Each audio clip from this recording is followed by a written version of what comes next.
Hello students, welcome to Magnet Brains. My name is Abhishek Pandey, your teacher for social science. So Magnet Brains एक ऐसा platform है जहां पर आपको सभी क्लास, सभी सब्जेक्ट के videos free of cost provide किए जाते हैं। इसका मतलब ये हुआ कि कुछ वीडियोस देखने के बाद ना तो आपको कोई सब्सक्रिप्शन लेना है, ना ही कोई पैकेज परचेज करना है, because best quality content best teachers के साथ आपको फ्री ऑफ कॉस्ट प्रोवाइड किया जाता है। आप मैग्नेट ब्रेन्स को फेसबुक पर, टेलीग्राम पर और इंस्टाग्राम पर भी फॉलो कर सकते हैं सो दैट कोई भी इंपॉर्टेंट अपडेट आप मिस ना करें। आज का जो हमारा ये सेशन होगा, ये क्लास 9 सोशल साइंस जो इकोनॉमिक्स के हमारे स्टूडेंट्स हैं, ठीक है, या इकोनॉमिक्स वाला जो सब्जेक्ट है वो आज हम यहाँ पर पढ़ने वाले हैं। तो इससे पहले अगर आप देखोगे तो आपको बहुत सारे अलग अलग तरीके के जो सब्जेक्ट हैं, जैसे हिस्ट्री हो गया, ज्योग्राफी हो गया, सिविक्स हो गया, उनके भी मैंने आपको मोस्ट इंपॉर्टेंट क्वेश्चंस यहाँ पर कराए हैं। तो आपने वो क्वेश्चंस तो अच्छी तरीके से प्रिपेयर कर लिए होंगे। अब इससे पहले हमने चैप्टर नंबर 1 कंप्लीट किया था और आज का जो हमारा ये डिस्कशन होगा इकोनॉमिक्स का, ये आपका चैप्टर नंबर 2 है। ठीक है, चैप्टर नंबर 2 का जो टाइटल है ये है पीपल एज रिसोर्स, और यहाँ पर हम मोस्ट इंपॉर्टेंट क्वेश्चंस के बारे में डिस्कशन यहाँ पर करेंगे। मोस्ट इंपॉर्टेंट क्वेश्चंस का मतलब ये होता है कि कुछ ऐसे क्वेश्चंस जो आपके एग्जामिनेशन में पूछे जा सकते हैं और कुछ एक्स्ट्रा क्वेश्चन जो आपकी एनसीईआरटी में नहीं दिए हुए हैं। ठीक है, एनसीईआरटी में कुछ ही लिमिटेड ही क्वेश्चन होते हैं, तो कई सारे स्टूडेंट्स की डिमांड होती है कि भाई हमें थोड़ा सा एक्स्ट्रा क्वेश्चन भी यहाँ पर मिल जाए। तो मोस्ट इंपॉर्टेंट क्वेश्चंस के तहत मैं आपको वो चीज़ें जो है वो यहाँ पर करा दूंगा। ठीक है, इसके टॉपिक वाइज जो वीडियोस हैं वो आपको अवेलेबल कराए गए हैं। वन शॉट रिवीजन वीडियो आपको अवेलेबल कराया गया है। एनसीईआरटी का सॉल्यूशन जो वीडियो है वो भी आपको अवेलेबल कराया गया है। आज जो हम डिस्कस करेंगे ये मोस्ट इंपॉर्टेंट क्वेश्चंस होंगे।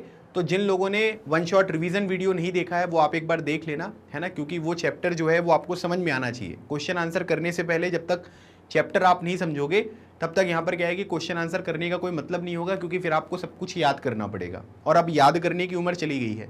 अब हमें क्या करना है कि कॉन्सेप्ट को समझना है और अपनी आंसर राइटिंग स्किल्स को इंप्रूव करके क्वेश्चंस के आंसर हमको खुद यहाँ पर लिखने हैं। नहीं तो फिर आप कितनी चीज़ों को याद करोगे तो काफ़ी डिफिकल्ट यहाँ पर हो जाएगा। तो आप उस वीडियो को ज़रूर देखिएगा, वन शॉट रिवीजन वीडियो, जिसमें ये पीपल एज रिसोर्स वाला जो चैप्टर है ये मैंने आपको बहुत अच्छी तरीके से एक्सप्लेन किया है। पूरी एनसीईआरटी बुक आपको समझ में अच्छी तरीके से आ जाएंगी। अब मोस्ट इंपॉर्टेंट क्वेश्चन की सीरीज़ में मैं आपके साथ वेरी इंपॉर्टेंट जो शॉर्ट आंसर टाइप क्वेश्चन होते हैं वो डिस्कस करूँगा, फिर वेरी शॉर्ट के बाद शॉर्ट आंसर टाइप और फिर लॉन्ग आंसर टाइप। ठीक है, ये 3 चीज़ें यहाँ पर करने वाले हैं। जिन भी चैप्टर्स में मैप वगैरह होता है वो मैप भी मैं आपको करा देता हूँ, लेकिन इस चैप्टर में कोई मैप वाली बात नहीं है तो मैप का डिस्कशन हम यहाँ पर नहीं करेंगे। सबसे पहला क्वेश्चन आज का हम देखते हैं, very short answer type question है। बोला जा रहा है कि when there is a investment made in the form of education, training and medical care the population becomes. ठीक है, जब हम क्या करते हैं कि जब भी हम यहाँ पर कुछ इन्वेस्टमेंट करते हैं, किस फॉर्म में, एजुकेशन की फॉर्म में यहाँ पर इन्वेस्टमेंट कर रहे हैं, ठीक है, ट्रेनिंग की फॉर्म में इन्वेस्टमेंट कर रहे हैं, मेडिकल केयर की फॉर्म में इन्वेस्टमेंट कर रहे हैं, तो पॉपुलेशन क्या होती है, वो एक ह्यूमन कैपिटल बन जाती है ना। देखिए सिंपल सी बात ये है कि क्वांटिटी से कोई देश, मतलब कि किसी देश में कितनी पॉपुलेशन है उससे वो देश महान नहीं बनता है। उस पर्टिकुलर पॉपुलेशन की क्वालिटी कैसी है ना, क्या आपने उसको एक अच्छी एजुकेशन प्रोवाइड करी है, अगर आप उसको एक अच्छी ट्रेनिंग प्रोवाइड करते हो, एक अच्छा स्किल यहाँ पर प्रोवाइड करते हो, एक अच्छा स्वास्थ्य यहाँ पर प्रोवाइड करते हो, मेडिकल जो केयर होती है या आप कह सकते हैं कि जो हेल्थ आप उसको प्रोवाइड करते हो, तो ये सब चीज़ें अगर आप उसको प्रोवाइड करोगे तो डेफिनेटली यहाँ पर क्या होगा कि वो जो पर्टिकुलर इंसान है वो एक कैपिटल बन जाएगा, है ना। मतलब आप ये कह सकते हैं कि वो आपके लिए एक एसेट बन जाएगा और वो आपके लिए एक लाइबिलिटी जो है वो यहाँ पर नहीं रहने वाला। ठीक है, बात समझ में आ रही है। तो देखो क्या होता है कि 2 चीज़ें हैं, जैसे कंपनी है, एक कंपनी में एक पर्सन जो है वो उसका एसेट हो सकता है या आप कह सकते हैं उसकी लाइबिलिटी हो सकता है। एसेट का मतलब ये हुआ कि वो पर्टिकुलर इंडिविजुअल जो है वो उस कंपनी के लिए वैल्यूएबल है, उससे कंपनी को बहुत ज़्यादा बेनिफिट यहाँ पर हो रहा है। और दूसरी बात यहाँ पर क्या होता है, लाइबिलिटी का मतलब कि कंपनी को कोई बेनिफिट यहाँ पर नहीं हो रहा है, तो वो चीज़ यहाँ पर क्या कहलाती है, वो लाइबिलिटी कहलाती है। तो अगर हम इंसान को एक अच्छा स्वास्थ्य, अच्छा एजुकेशन, अच्छी स्किल्स यहाँ पर प्रोवाइड करेंगे तो वो हमारे लिए एक ह्यूमन कैपिटल बन जाएगा। और इसीलिए सभी कंट्रीज़ यहाँ पर चाहती हैं कि भाई एजुकेशन और हेल्थ के ऊपर जो है वो सामने वाली कंट्री जो है वो अच्छा इन्वेस्टमेंट करे। हमारे देश में एजुकेशन और हेल्थ के ऊपर बहुत कम इन्वेस्टमेंट होता है और इसी वजह से अगर आप देखोगे तो काफ़ी सारे लोगों के अंदर कैपेबिलिटीज़ होने के बाद भी वो उतना अच्छा परफॉर्म नहीं कर पाते हैं। ठीक है, क्वेश्चन नंबर 2 देखो लिखा हुआ है कि activities like agriculture, forestry, animal husbandry, fishing, poultry farming and mining are part of. ये सारी की सारी जो एक्टिविटीज़ हैं वो किसका पार्ट यहाँ पर है ये आपको बताना है। तो आप सभी को पता है कि हमने क्या किया है कि अलग अलग सेक्टर्स में चीज़ों को डिवाइड कर दिया है। जैसे एक प्राइमरी सेक्टर होता है, एक सेकेंडरी सेक्टर होता है और एक टर्शियरी सेक्टर होता है। तो प्राइमरी सेक्टर इस क्वेश्चन का आंसर होगा। अब आपको यह ध्यान रखना है कि प्राइमरी सेक्टर के अंतर्गत कौन कौन सी चीजें यहां पर आती हैं। जैसे एग्रीकल्चर हो गया, जैसे फॉरेस्ट्री हो गया, जैसे एनिमल हस्बेंड्री पशुपालन हो गया, फिशिंग हो गया, पोल्ट्री, पोल्ट्री मतलब जो मुर्गी पालन वगैरह होता है, ठीक है, और माइनिंग। ये सारी की सारी चीजें जो हैं ये प्राइमरी सेक्टर में आपको देखने को मिलेगी। अब एक बात ये भी ध्यान रखना है कि प्राइमरी सेक्टर में जो सबसे ज्यादा पॉपुलेशन है वो किस में इन्वॉल्व है, वो प्राइमरी सेक्टर में इन्वॉल्व है। लेकिन अगर आप देखोगे तो इसकी जो ग्रोथ है ना, ग्रोथ किसके बेसिस पे, जो हमारा ग्रॉस डोमेस्टिक प्रोडक्ट होता है जीडीपी, है ना, जीडीपी से हम क्या करते हैं कि किसी भी कंट्री की जो इनकम है वो कैलकुलेट करते हैं। तो यहाँ पर क्या है कि ग्रोथ जो है वो यहाँ पर सबसे कम है, लेकिन आप देख सकते हैं कि सबसे ज़्यादा जो पॉपुलेशन है वो प्राइमरी सेक्टर में यहाँ पर इन्वॉल्व है। आपसे पेपर में पूछ लेंगे कि जो फिशिंग है वो कौन से सेक्टर का पार्ट है, एमसीक्यू टाइप में, है ना, तो याद रखिएगा वो प्राइमरी सेक्टर का पार्ट है। तो इस क्वेश्चन का आंसर क्या हो गया, ये सब जो है ये प्राइमरी सेक्टर के अंतर्गत आपको देखने को मिलते हैं। फिर उसके बाद यहाँ पर है क्वेरिंग और मैन्युफैक्चरिंग, है ना, ये किसका पार्ट है, तो याद रखिएगा कोई भी कंस्ट्रक्शन एक्टिविटी, कोई भी मैन्युफैक्चरिंग, ठीक है, जो भी चीजें यहाँ पर होती हैं ये किसका पार्ट होती हैं, ये होती है सेकेंडरी सेक्टर का यहाँ पर पार्ट। हमने क्या कर दिया, हमने प्राइमरी सेक्टर के बाद जो मैन्युफैक्चरिंग सेक्टर है, जो सेकेंडरी सेक्टर है, इसको पूरी तरीके से मिस कर दिया। मिस कर दिया का मतलब ये हुआ कि इसका जो ग्रोथ है वो हमारी कंट्री में ज़्यादा नहीं हुआ।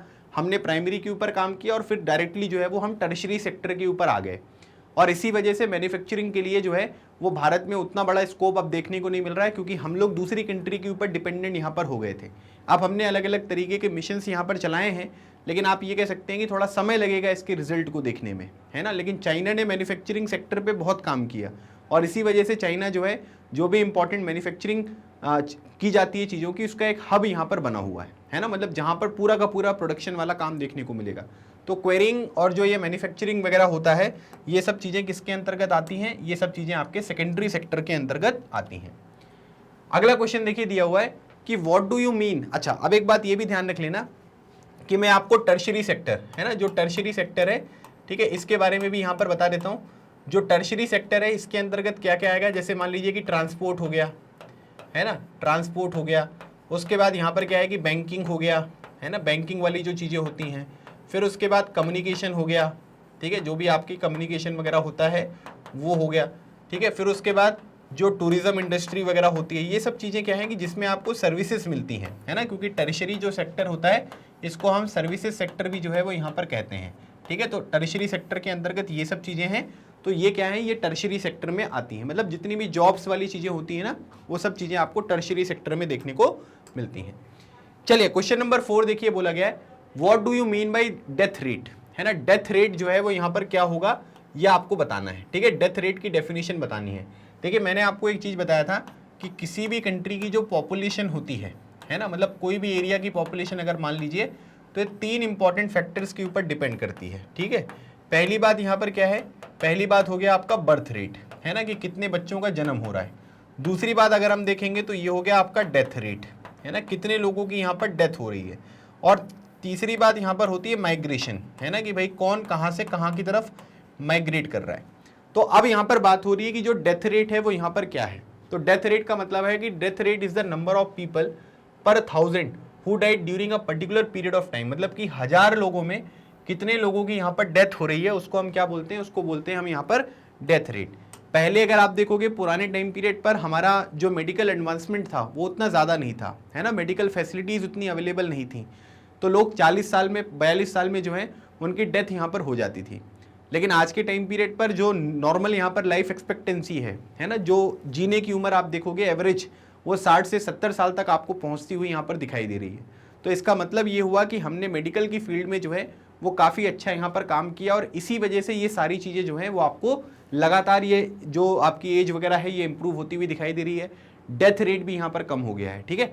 और डेथ रेट क्या होता है कि 1000 लोगों में से कितने लोगों की डेथ यहाँ पर हो रही है, उसको हम क्या बोलते हैं, उसको डेथ रेट के नाम से जानते हैं। The activities that result in the production of goods and services and add values to the national income are called, है ना, वो सारी की सारी एक्टिविटीज जो यहाँ पर क्या करती हैं कि that result in the production of goods and services, जिसकी वजह से यहाँ पर क्या है कि चीज़ों का प्रोडक्शन या जो सर्विसेज होती हैं। अब देखो सर्विसेज का मतलब ये हुआ कि हम जैसे हैं, ठीक है, मैग्नेट ब्रेन्स जो है प्लेटफॉर्म, वो आपको कोई चीज़ तो प्रोवाइड नहीं करता ना, गुड्स नहीं प्रोवाइड करते, लेकिन what we are providing you the services, है ना। हम लोग आपको एक सर्विसेज जो है वो यहाँ पर प्रोवाइड कर रहे हैं, जो एजुकेशनल सर्विसेज यहाँ पर हैं। तो ये क्या है, ये हमारी सर्विस है जो सभी स्टूडेंट्स इंडिया के हर एक कोने से इसका फ़ायदा यहाँ पर उठा रहे हैं। तो अब आपसे ये पूछा जा रहा है कि वो सारी की सारी activities that result in the production of goods and services, है ना, मतलब कि वो सारी की सारी एक्टिविटी जिससे चीज़ों का प्रोडक्शन होता है, सर्विसेज का प्रोडक्शन होता है, और जिससे क्या होता है कि नेशनल इनकम जो है वो यहाँ पर ऐड होती है, मतलब कि उसकी जो वैल्यू है उससे हमारे देश की जो इनकम है उसमें वो वैल्यू एडिशन होता है, उसको हम क्या बोलते हैं, इसको बोलते हैं इकोनॉमिक एक्टिविटीज़। ठीक है, जैसे लॉकडाउन वगैरह लगता है जब, है ना, तो क्या होता है कि इकोनॉमिक एक्टिविटीज़ बंद हो जाती हैं, और इकोनॉमिक एक्टिविटीज़ बंद होगी तो चीज़ों का प्रोडक्शन कम होगा, क्यों, क्योंकि चीज़ों का कंजम्पशन यहाँ पर कम हो रहा है, और इसकी वजह से क्या है कि देश की नेशनल इनकम जो है उसके ऊपर एडवर्स इम्पैक्ट पड़ता हुआ आपको दिखाई देता है। तो ये ध्यान रखना है आपको, ये चीज़ें क्या कहलाती हैं, ये आपकी इकोनॉमिक एक्टिविटीज़ जो है वो यहाँ पर कहलाती हैं। ठीक है, चलिए क्वेश्चन नंबर 6 देखिए, activities which include production of goods और services including government services and are performed for pay और प्रॉफिट आर कॉल्ड, है ना, मतलब कि क्या होता है कि जिसमें भी यहाँ पर क्या है कि गुड्स और सर्विसेज का जो है वो प्रोडक्शन यहाँ पर होगा। दूसरी बात यहाँ पर क्या है कि इसमें गवर्नमेंट सर्विसेज भी हैं, लेकिन यहाँ पर क्या है कि and are performed for pay और प्रॉफिट, है ना, मतलब कि इससे आपको कुछ पेमेंट मिलेगी या इससे आपका कोई जो प्रॉफिट है वो यहाँ पर होगा, उसको हम क्या बोलते हैं, उसको बोलते हैं मार्केट एक्टिविटीज़, है ना। मार्केट एक्टिविटीज़ का मतलब यहाँ पर क्या होगा कि ये पे और प्रॉफिट के बेसिस पे काम करती है ना।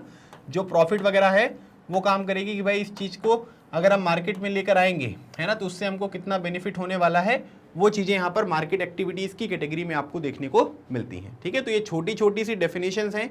आपसे उल्टा भी क्वेश्चन पूछ लेंगे, इकोनॉमिक एक्टिविटीज़ क्या होती हैं, मार्केट एक्टिविटीज़ यहाँ पर क्या होती हैं, तो इसको फिर आपको उल्टा लिखना पड़ेगा। जो आंसर है वो क्वेश्चन बन गया है, तो जो क्वेश्चन है वो आंसर बन जाएगा। ठीक है, तो ये पॉइंट आपको ध्यान रखना है। दूसरी बात, अगला क्वेश्चन देखिए दिया है कि our national policy aims at improving the, है ना, तो हमारी जो नेशनल पॉलिसी है वो किस चीज़ के इम्प्रूवमेंट के ऊपर यहाँ पर काम कर रही है। ठीक है, तो याद रखिएगा accessibility of health care and family welfare. ठीक है, और याद रखना कि हम लोग यहाँ पर किस चीज़ के ऊपर फोकस कर रहे हैं, हम लोग हेल्थ के ऊपर यहाँ पर फोकस कर रहे हैं और फैमिली वेलफेयर के ऊपर फोकस कर रहे हैं, जिसके लिए अलग अलग तरीके की स्कीम्स जो हैं वो यहाँ पर चलाई जाती हैं, जिससे ओवरऑल अगर आप देखोगे तो लोगों को हेल्थ बेनिफिट और फैमिलीज़ को भी अलग अलग तरीके का जो बेनिफिट्स होता है वो यहाँ पर प्रोवाइड किया जाता है।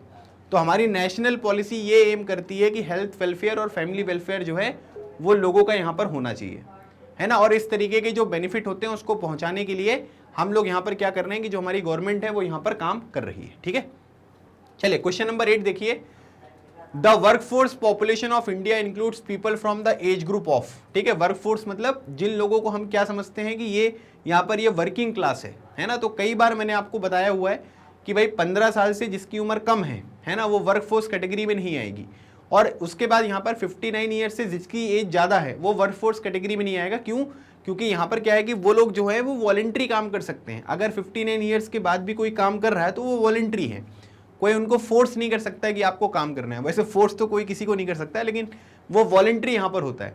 तो 15 साल से लेकर, है ना, मतलब 15 साल से कम वाले नहीं कर सकते हैं, 59 से ज़्यादा वाले नहीं कर सकते हैं। तो आप ये कह सकते हैं कि 15 साल से लेकर 59 ईयर्स तक वाले जो लोग हैं उनको हम किसके अंदर कर इंक्लूड करेंगे, उनको हम इंक्लूड करेंगे वर्कफोर्स। मतलब ये लोग क्या हैं, ये काम करने वाले लोग हैं, है ना, मतलब ये लोग जो हैं वो आपको काम करते हुए दिखाई देते हैं। तो बाकी सब लोग क्या करेंगे, चीज़ों का कंजम्पशन करेंगे, है ना, रिसोर्सेज का प्रोडक्शन नहीं करेंगे। रिसोर्सेज को कौन प्रोड्यूस करेगा, जिनकी एज 15 साल से 59 के बीच में आपको देखने को मिलेगी, वो रिसोर्सेज का प्रोडक्शन करेंगे। बाकी सब लोग जो हैं वो यहाँ पर कंजम्पशन करते हुए यहाँ पर दिखाई देते हैं। चलिए क्वेश्चन नंबर 9 देखिए, दिया हुआ है कि unemployment is said to exist when people who are willing to work at the going wages can not find a job in India.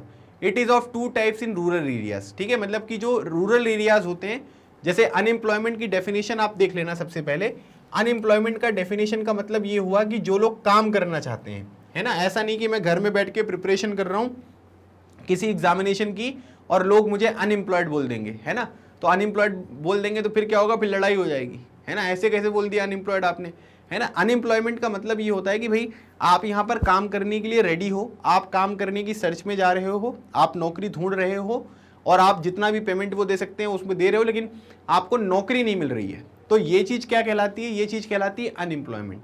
गांव वगैरह में अगर आप देखोगे तो ज़्यादातर दो तरीके के जो यहाँ पर क्या होते हैं अनएम्प्लॉयमेंट हैं वो आपको देखने को मिलेंगे। तो वो कौन कौन से हैं? एक तो आपको देखने को मिलता है सीजनल अनएम्प्लॉयमेंट और एक होता है आपका डिस्गस्ट अनएम्प्लॉयमेंट। सीजनल अनएम्प्लॉयमेंट का मतलब यहाँ पर क्या होता है कि जैसे मान लीजिए कि 12 महीने होते हैं, ठीक है। अब गाँव वाले एरिया में 12 महीने हैं। अब जैसे मान लीजिए वैसे 12 महीने सब जगह ही होते हैं, ठीक है, गाँव में भी और शहर में भी, लेकिन 12 महीनों में से क्या होता है कि जो खेती होती है, ठीक है, अब मान लीजिए कि जो खेती की एक्टिविटीज़ है वो कितने महीने चल रही है, वो 8 महीने यहाँ पर चल रहा है। मतलब कई लोग ऐसे होते हैं जो क्या करते हैं कि दूसरे के खेत में जाकर काम करते हैं, है ना, हार्वेस्टिंग वगैरह में, इन सब चीज़ों में मदद करते हैं। तो 8 महीने वो काम चलता है। अब जैसे मान लीजिए कि 4 महीने कोई काम नहीं चल रहा है ना, या 5 महीने कोई काम नहीं चल रहा है, तो उस टाइम पीरियड पर तो वो कोई काम नहीं करेंगे ना। तो इस तरीके का जो अनएम्प्लॉयमेंट होता है ना, उसको क्या बोलते हैं? उसको बोलते हैं सीजनल अनएम्प्लॉयमेंट। अब जैसे मान लीजिए कि यहाँ पर क्या है कि अमरनाथ यात्रा पे गए, है ना, या फिर आप ये कह सकते हैं कि लोग केदारनाथ यहाँ पर घूमने गए, तो केदारनाथ के जो कपाट होते हैं, जो दरवाजा होता है, वो हमेशा तो खुलता नहीं है। तो वहाँ पर जो जिस टाइम पर वो बंद रहेगा, जो अभी के टाइम पीरियड पर लोग वहाँ पर आपको देखने को मिल रहे हैं अलग अलग तरीके से काम कर रहे हैं, उनके पास तो वो जॉब अवेलेबल नहीं होगी ना। क्यों? क्योंकि कोई टूरिस्ट वहाँ पर आएगा ही नहीं। तो उस टाइम पीरियड पर, एक पर्टिकुलर टाइम पीरियड पर कुछ महीनों के लिए, है ना, जो यहाँ पर चीज़ें रुकी रहती है, उसको हम क्या बोलते हैं? उसको बोलते हैं सीजनल अनएम्प्लॉयमेंट, ठीक है। अब यहाँ पर क्या है कि एक होता है डिस्गस्ट अनएम्प्लॉयमेंट। डिस्गस्ट अनएम्प्लॉयमेंट में यहाँ पर क्या है कि जैसे मान लीजिए कि यहाँ पर एक खेत है ना, एक छोटा सा खेत है, ठीक है, उसमें क्या कर रहे हैं कि उसमें 10 लोग काम कर रहे हैं। काम कितने लोगों का है भाई? काम है 5 लोगों का, है ना, 5 लोग इसको आसानी से कर सकते हैं, लेकिन काम कितने लोग कर रहे हैं? 10 लोग कर रहे हैं। तो अब यहाँ पर क्या है कि इसका मतलब ये हुआ कि अगर मान लो कि इनमें से मैं 5 लोगों को हटा भी दूं, है ना, 10 लोग काम कर रहे थे, 5 लोगों को हटा भी देता हूं, तो भी यहाँ पर क्या खेती में कोई फर्क पड़ रहा है क्या? प्रोडक्शन में कोई फर्क पड़ रहा है क्या? बिल्कुल नहीं पड़ रहा है। तो ऐसा मतलब यहाँ पर क्या है कि जबरदस्ती लगे हुए हैं काम करने के लिए, है ना, ऐसा लग रहा है कि हम यहाँ पर क्या है कि एम्प्लॉयड हैं, हम काम कर रहे हैं, लेकिन रियलिटी में अगर आप देखोगे तो यहाँ पर क्या है कि कोई मतलब ही नहीं है। 5 लोगों का काम था, 5 लोग फालतू में लगे थे। तो ये जो 5 लोग फालतू में लगे हुए थे, ये कौन से हैं? ये डिस्गस्ट यहाँ पर अनएम्प्लॉयमेंट की कैटेगरी में आपको देखने को मिलेंगे, ठीक है। तो ये चीज आपको ध्यान रखनी है, काफी इंपॉर्टेंट क्वेश्चन है, और अनएम्प्लॉयमेंट की डेफिनेशन भी आपसे डायरेक्टली यहाँ पर पूछी जा सकती है। चलिए क्वेश्चन नंबर 10 देखिए, दिया हुआ है कि in urban areas youth with graduation and post graduation degree are not able to find job, this type of unemployment is called, ठीक है। तो अब यहाँ पर क्या है कि भाई अगर आप अर्बन एरियाज में देखेंगे, शहरी क्षेत्रों में देखेंगे, तो वहां पर जो युवा हैं उनके पास डिग्री है ना, वो पोस्ट ग्रेजुएट भी है, ग्रेजुएट भी है, सब कुछ है, लेकिन फिर भी यहाँ पर क्या होता है कि आप ये कह सकते हैं कि उनको जॉब वगैरह देखने को नहीं मिलती है ना। ऐसी चीज़ों को हम यहाँ पर क्या बोलते हैं? ऐसी चीज़ें हम बोलते हैं कि ये लोग क्या है कि ये एजुकेटेड अनएम्प्लॉयमेंट है ना। एजुकेटेड अनएम्प्लॉयमेंट जो है वो कई तरीके से यहाँ पर हो सकता है, ठीक है। जैसे यहाँ पर क्या है कि एक तो होता है साइक्लिक, ठीक है। साइक्लिक का मतलब ये कह सकते हैं आप कि जो डिमांड है ना, रिसेशन वगैरह यहाँ पर आ गया है ना, कंपनीज अच्छी तरीके से काम नहीं कर पा रही, तो डिमांड यहाँ पर कम हो गया। दूसरी बात यहाँ पर क्या है कि एक टेक्नोलॉजिकल भी अनएम्प्लॉयमेंट आपको देखने को मिलेगा। टेक्नोलॉजिकल का मतलब यहाँ पर क्या हुआ कि टेक्नोलॉजिकल का मतलब ये है कि आपको कुछ पर्टिकुलर स्किल्स की रिक्वायरमेंट है ना, उस पर्टिकुलर जॉब के लिए, लेकिन आपके पास क्या है कि वो स्किल्स नहीं है, तो इस वजह से भी अनएम्प्लॉयमेंट आपको देखने को मिलेगा। और कई लोग डिग्री वगैरह होती हैं, जॉब वगैरह करते हैं, लेकिन आप ये कह सकते हैं कि वो एक कंपनी से दूसरी कंपनी में स्विच होना चाहते हैं, है ना, कि भाई हम इस कंपनी में थे, हम उस कंपनी में जाएंगे, तो इसके बीच में यहाँ पर क्या है कि गैप आपको देखने को मिलेगा, तो वो भी एक अनएम्प्लॉयमेंट जो है वो देखने को मिलता है, ठीक है। तो ये सब चीज़ें होती हैं, तो ऐसी अनएम्प्लॉयमेंट को हम क्या बोलते हैं? एजुकेटेड अनएम्प्लॉयमेंट के नाम से यहाँ पर जानते हैं। चलिए क्वेश्चन नंबर 11 देखिए, दिया है कि when does population become human capital, है ना। एक पॉपुलेशन जो है वो ह्यूमन कैपिटल कब बनेगी? ह्यूमन कैपिटल ज़्यादा पॉजिटिव वर्ड है, उससे हम क्या कर सकते हैं कि उस ह्यूमन का प्रयोग करके अलग अलग तरीके के जो प्रोडक्शन है वो यहाँ पर कर सकते हैं, कंट्री को इससे बेनिफिट भी यहाँ पर होगा। ये सब चीज़ें आपको देखने को मिलती है जब भी हम ह्यूमन कैपिटल के बारे में बात करते हैं। पॉपुलेशन ह्यूमन कैपिटल कब बनेगी? जब हम क्या करेंगे कि अलग अलग तरीके से यहाँ पर एजुकेशन के ऊपर, ट्रेडिंग के ऊपर और मेडिकल केयर के ऊपर, this is very very important, है ना। मतलब अगर यहाँ पर क्या है कि जो भी देश है वहाँ की जो सरकारें होती हैं, अगर वो एजुकेशन और मेडिकल के ऊपर, है ना, प्रॉपर खर्चा कर दें, अपने देश के जो लोग हैं उनको एक अच्छा एजुकेशन सिस्टम प्रोवाइड कर दें, एक मेडिकल केयर यहाँ पर अच्छा प्रोवाइड कर दें, कुछ स्किल्स यहाँ पर प्रोवाइड कर दें। आज के टाइम पीरियड पर जो भी अलग अलग कॉलेजेस में पढ़ाई करवाई जाती है ना, और जो कंपनी में रिक्वायरमेंट होती है उसका कोई लेन देन नहीं है। मतलब आप ये कह सकते हैं कि कॉलेज में कुछ अलग पढ़ा रहे हैं और कंपनी वालों की जो एक्सपेक्टेशन है वो यहाँ पर क्या है कि वो बिल्कुल अलग है। तो ऐसा नहीं होना चाहिए। जिस तरीके की जॉब्स हैं उस तरीके की ट्रेनिंग आप उनको प्रोवाइड करो, तब यहाँ पर जाकर जो है वो काम आपको देखने को मिलेगा। तो जब हम लोग क्या करते हैं कि एजुकेशन, ट्रेनिंग और हेल्थ केयर के लिए इन्वेस्टमेंट करते हैं, है ना, वो चीज़ें उनको प्रोवाइड करते हैं, तब यहाँ पर क्या होता है कि कोई भी एक पॉपुलेशन जो है वो ह्यूमन कैपिटल के रूप में आपको ट्रांसफॉर्म होती हुई यहाँ पर दिखाई देती है। ठीक है, चलिए क्वेश्चन नंबर 12 देखिए, what do you understand by the term national income. तो नेशनल इनकम जो है वो यहाँ पर क्या होती है, ये आपसे यहाँ पर पूछा जा रहा है। तो मैं क्या करता हूँ कि पहले ना एक कॉन्सेप्ट आपको बता देता हूँ। देखो, एक चीज़ होती है जिसको हम क्या बोलते हैं, जिसको बोलते हैं जीडीपी, जिसका फुल फॉर्म क्या होता है, जिसका फुल फॉर्म होता है ग्रॉस डोमेस्टिक प्रोडक्ट। ठीक है, आप सब लोग को पता ही होगा ये चीज़, है ना। तो ये हो गया आपका ग्रॉस डोमेस्टिक प्रोडक्ट। ठीक है, ये हो गया आपका ग्रॉस डोमेस्टिक प्रोडक्ट। अब यहाँ पर क्या होता है कि जीडीपी का मतलब ये हुआ कि भाई एक पर्टिकुलर देश है ना, कोई भी देश मान लीजिए, आप इंडिया मान लीजिए, ठीक है। तो इंडिया की बाउंड्री के अंतर्गत, मतलब जो इंडिया का मैप है उसकी बाउंड्री के अंतर्गत जो आपकी यूनियन टेरिटरी है वो भी इंक्लूडेड है। तो वहां पर जितने भी गुड्स मतलब सामान, सर्विसेज मतलब जो भी अलग अलग तरीके की सर्विसेज होती है, जैसे आईटी सर्विसेज, हॉस्पिटैलिटी, है ना, ये सब सर्विसेज हैं। तो इसमें जितनी भी गुड्स एंड सर्विसेज का प्रोडक्शन हो रहा है ना, उसकी जो यहाँ पर क्या होती है, मार्केट वैल्यू होती है ना। जैसे कोई भी एक पेन को प्रोड्यूस किया गया, इसकी मार्केट वैल्यू है ना, मार्केट में कितने रुपए का बिकेगा, इन सब की जो मार्केट वैल्यू होती है उसको अगर हम यहाँ पर काउंट करें तो वो जीडीपी होती है। ठीक है, इसको क्या बोलते हैं, जीडीपी। एक टर्म होता है जिसमें यहाँ पर क्या है, जिसमें यहाँ पर आपको जीएनपी देखने को मिलेगा। जीएनपी में अगर हम बात करेंगे तो ये हो गया आपका GDP plus X minus Y. ठीक है, अब क्या होता है मैं आपको समझा देता हूँ। जीडीपी में मैंने कोई बात नहीं करी कि इंडियंस कौन है, ठीक है, बाहर के लोग कौन है, इन सब की कोई बात नहीं हुई। मैंने यहाँ पर क्या बोला, मैंने सिंपल सी बात ये बोली कि भाई इंडिया की बाउंड्री के अंतर्गत जितना भी गुड्स एंड सर्विसेज का प्रोडक्शन हो रहा है ना, वो कोई भी प्रोडक्शन करें, चाहे वो इंडियंस करें चाहे वो बाहर के लोग करें, कोई भी दिक्कत नहीं है ना। बाहर के लोग भी इंडिया में बहुत सारे काम करते हैं। तो अब यहाँ पर क्या है कि आपने जो देखा कि भाई यहाँ पर कोई भी काम करे, जो भी मार्केट वैल्यू होगी वो जीडीपी है। लेकिन अब जीएनपी की बात करेंगे तो इसको बोलते हैं ग्रॉस नेशनल प्रोडक्ट। ठीक है, इसको क्या बोलते हैं, gross national product. Gross national product में क्या है कि जीडीपी है और इसमें प्लस एक्स। प्लस एक्स का मतलब क्या हुआ कि जैसे मान लीजिए कि कुछ इंडियंस हैं जो कहां पर काम कर रहे हैं, वो यूएई में काम कर रहे हैं, कोई यूएसए में काम कर रहा है ना, कोई इंग्लैंड में, फ्रांस में, इस तरीके से काम कर रहे हैं। तो वहां पर वो लोग इनकम जो है वो उनको मिल रही है ना, मतलब पैसा कमा रहे हैं वो, और उन्होंने क्या किया, उस पैसे को जो है वो भारत में भेजा। तो वो चीज हमने क्या कर लिया, उसको ऐड कर लिया कि जो इंडियंस बाहर काम कर रहे हैं, है ना, और उनके द्वारा जो इनकम वहां पर उनको मिल रही है उसको हमने जीडीपी में ऐड कर दिया। इसी तरीके से कुछ बाहर के लोग होंगे जो इंडिया में काम कर रहे हैं, तो हमने क्या कर दिया कि उनको जो है उसको माइनस कर दिया, है ना। जो इंडियंस बाहर काम कर रहे हैं उनकी वैल्यू को ऐड कर दिया, और जो बाहर के लोग इंडिया में काम कर रहे हैं उनकी वैल्यू को हमने सब्ट्रैक्ट कर दिया। तो ये क्या बन गया, ये बन गया आपका ग्रॉस नेशनल प्रोडक्ट। अब एक चीज होती है जिसको हम बोलते हैं नेट नेशनल प्रोडक्ट। ठीक है, जो नेट नेशनल प्रोडक्ट होता है इसमें क्या होता है, एक हो गया आपका जीएनपी और एक हो गया आपका डिप्रिसिएशन। डिप्रिसिएशन का मतलब यहां पर क्या होता है कि कई चीजों के दाम जो होते हैं ना वो समय के साथ कम होते रहते हैं, है ना। जैसे मान लीजिए कि आपने कोई एक स्कूटी खरीदी, अब स्कूटी मान लीजिए कि आपने 1,20,000 रुपए में खरीदी थी, है ना, ऐसे मान लेते हैं 1,20,000 रुपए में एक स्कूटी आपने खरीदी। अब आज से 5 साल के बाद अगर आप उस स्कूटी को बेचोगे तो क्या आपको 1,20,000 रुपए मिलेगा क्या, बिल्कुल नहीं मिलने वाला है। ठीक है, उतना मिलेगा क्या, नहीं होगा। क्यों, क्योंकि समय के साथ जो है वो चीजों के दाम जो है वो यहां पर कम हो जाते हैं, उसको बोलते हैं डेप्रिसिएशन। तो हमने क्या कर दिया, जो ग्रॉस नेशनल प्रोडक्ट है उससे नेट नेशनल प्रोडक्ट कैसे निकाला, जीएनपी, और उसमें डेप्रिसिएशन माइनस कर दिया। तो ये हो गया आपका नेट नेशनल प्रोडक्ट। अब उसके बाद इसी को हम यहां पर क्या करेंगे, इसी को हम यहां पर जो है वो नेशनल इनकम मान लेंगे, है ना। तो यही जो नेट नेशनल प्रोडक्ट होता है ये आपको क्या देखने को मिलेगा, ये आपको नेशनल इनकम के रूप में जो है वो यहां पर देखने को मिलेगा। मतलब ये हमारी नेशनल इनकम है। और नेशनल इनकम में अगर हम क्या करते हैं कि पॉपुलेशन से डिवाइड कर देते हैं, है ना, मतलब टोटल जो हमारी पॉपुलेशन है उससे हम अगर डिवाइड कर देंगे तो ये क्या आ जाएगा, ये आ जाएगा पर कैपिटा इनकम, है ना, कि मतलब एक इंसान की जो कमाई है वो यहाँ पर कितनी है, ये आपकी पर कैपिटा इनकम जो है वो यहाँ पर दिखाता है। ठीक है, समझ में आ गया। तो ये पूरा एक गाना था जो मैंने आपको गा के सुना दिया।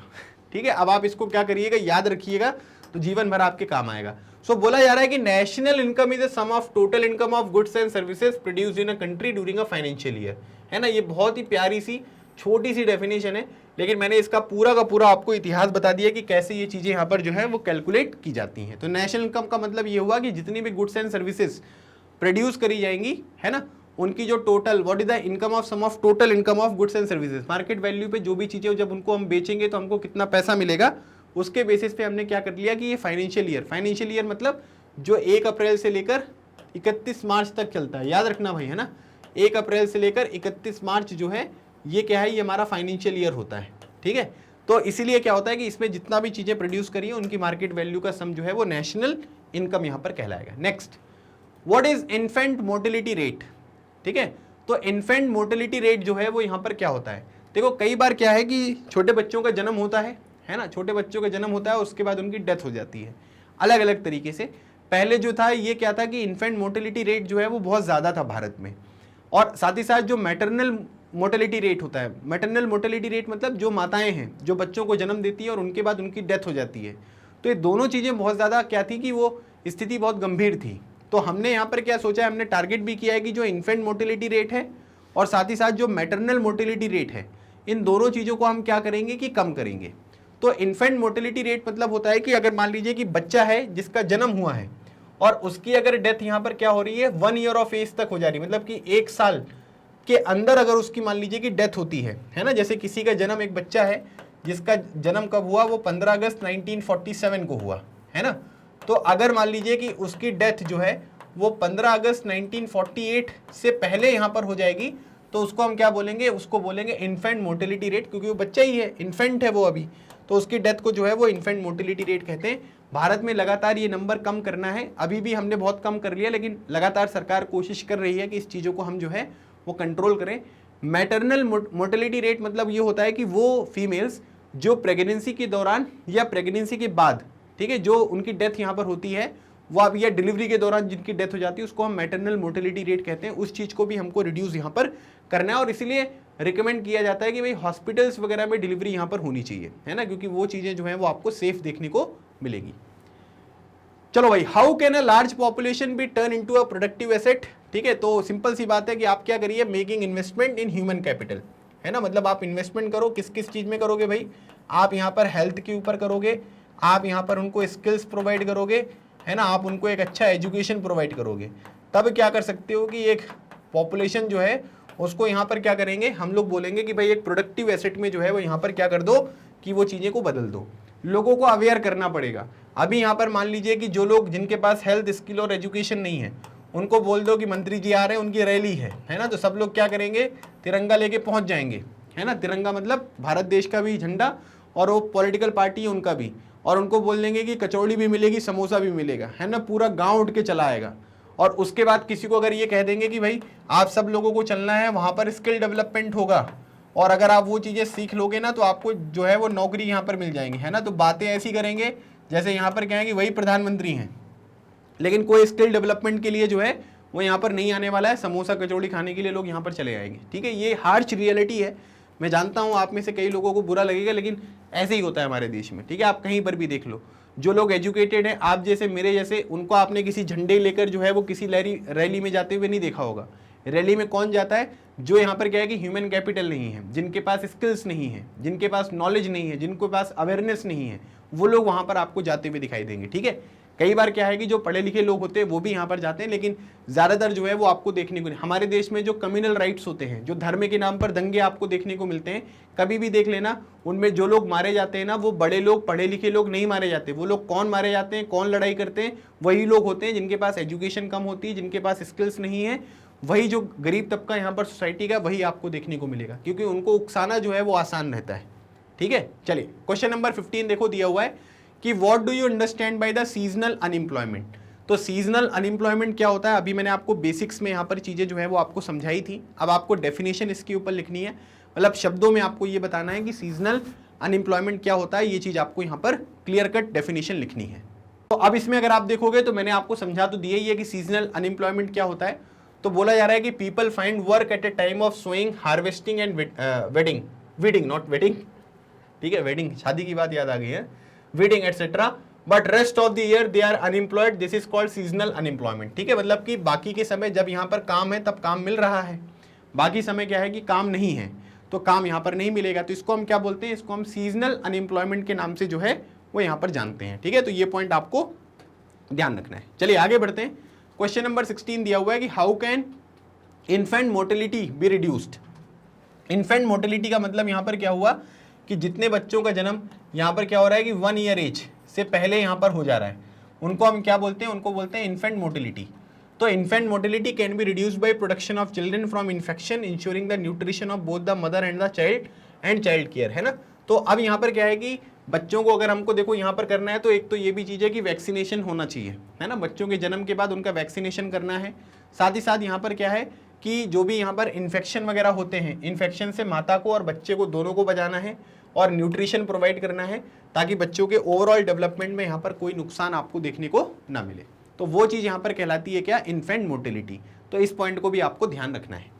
चलिए क्वेश्चन नंबर 17 देखिए, बोला गया है how what does increase in the longevity of life indicate, है ना। मतलब लॉन्गेविटी मतलब कि जो ओवरऑल आपकी एज है, ठीक है।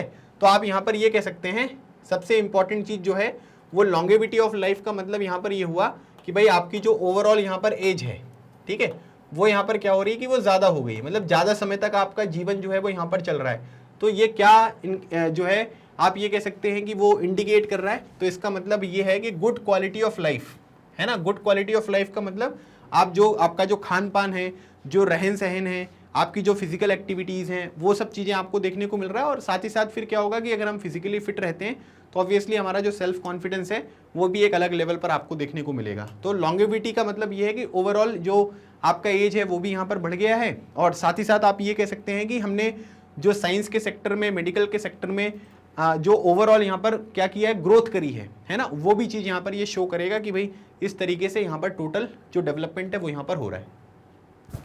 अनएम्प्लॉयमेंट का मेन कॉन्सिक्वेंसेस यहाँ पर क्या होता है ना। सिंपल सी बात है, आप यहाँ पर ये कह सकते हैं कि जब भी यहाँ पर अनएम्प्लॉयमेंट यहाँ पर आपको देखने को मिलेगा, है ना, तो यहाँ पर क्या है कि जो मैन पावर रिसोर्सेज हैं, ठीक है, जिसका हम क्या कर सकते हैं, जिसका हम अलग अलग तरीके से उपयोग कर सकते हैं, है ना। 100 लोग हैं, ठीक है, जिनको हम यहाँ पर क्या कर सकते हैं कि सही तरीके से प्रयोग किया जा सकता था। अब क्योंकि वो अनएम्प्लॉयड हैं तो उनका किसी तरीके से यूज़ नहीं हो रहा है। And it tends to increase economic overload. और इसकी वजह से क्या होगा कि इकोनॉमिक ओवरलोड कैसे बढ़ेगा, क्योंकि उनके परिवार में जो लोग कमाने वाले हैं उनके ऊपर उनकी डिपेंडेंसी रहेगी, है ना। जो लोग खुद कमा सकते हैं वो क्या कर रहे हैं, वो दूसरे के ऊपर डिपेंडेंट हैं, है ना। जो यहाँ पर प्रोड्यूसर का काम कर सकते थे, जो रिसोर्सेज को प्रोड्यूस कर सकते थे, वो केवल रिसोर्सेज को कंज्यूम कर रहे हैं। और इसी वजह से तो आप ये देख सकते हैं कि आज के टाइम पीरियड पर जो भारत का यूथ है, युवा जनरेशन है, वो इसी में पूरे में फंसी हुई है कि डिग्री करने के बाद, ग्रेजुएशन करने के बाद जो है वो जीवन भर उनका बेचारों का संघर्ष ही चलता रहता है, ज़्यादातर लोगों का, ठीक है। एग्जामिनेशन दिया, है ना, एग्जामिनेशन जो है वो सरकार ने कितना बोलने पे 4 साल में, 5 साल में एक बार एग्जामिनेशन निकाला। एग्जामिनेशन के लिए लोगों ने जम के तैयारियां करी, है ना। फिर आपने क्या कर दिया कि एग्जामिनेशन पोस्टपोन कर दिया। फिर कुछ समय के बाद वो एग्जामिनेशन आया, जब लोग एग्जामिनेशन देने गए तो पेपर लीक हो गया। फिर पेपर लीक हुआ तो एग्जामिनेशन कैंसिल कर दिया। फिर आपने कोई एक कमेटी यहाँ पर बनाई, है ना, कि कमेटी बन रही है, जांच पड़ताल करेंगे। 6 महीने उस समोसा कचौड़ी खाकर उसने क्या किया, उस कमेटी ने जो है वो अपने रिजल्ट सुनाए। फिर उस रिजल्ट को नोटिफिकेशन में कन्वर्ट करने में, एग्जामिनेशन करने में, इस पूरी की पूरी प्रोसेस में जो है वो 2-3-4 हज़ार लोग जो है वो ओवर एज हो जाते हैं, है ना। और वो एग्जामिनेशन के लिए फिर एलिजिबल यहाँ पर नहीं होते हैं। तो इस तरीके से क्या है कि अनएम्प्लॉयमेंट की काफ़ी ज़्यादा प्रॉब्लम जो है वो आपको देखने को मिलती है।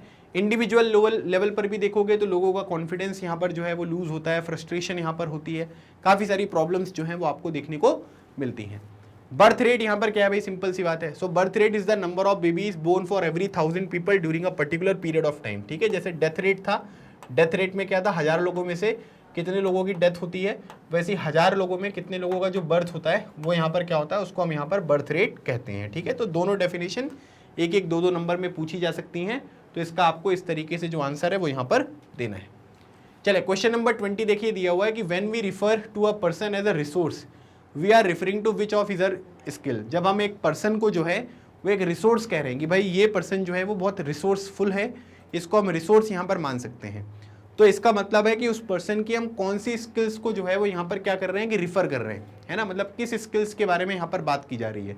When a person is referred to as a resource it refers to that person's productive skills and abilities, है ना। मतलब कि जो प्रोडक्टिव स्किल्स हैं उसकी और जो एबिलिटीज़ हैं, मतलब कि आप ये कह सकते हैं कि जो प्रोडक्टिव काम करे, प्रोडक्टिव काम करने का मतलब यहाँ पर क्या हुआ कि भाई जो गिवन टाइम में, है ना, जो प्रोडक्टिव वर्क यहाँ पर कंप्लीट करे उसको हम क्या बोलते हैं, उसको बोलते हैं कि ये इंसान जो है वो यहाँ पर प्रोडक्टिव है ना। अब उसमें उसकी जो टेक्नोलॉजिकल स्किल्स हैं वो भी आ सकती हैं, है ना, या फिर जो मैनेजमेंट वाली स्किल्स होती हैं वो भी यहाँ पर आ सकती हैं।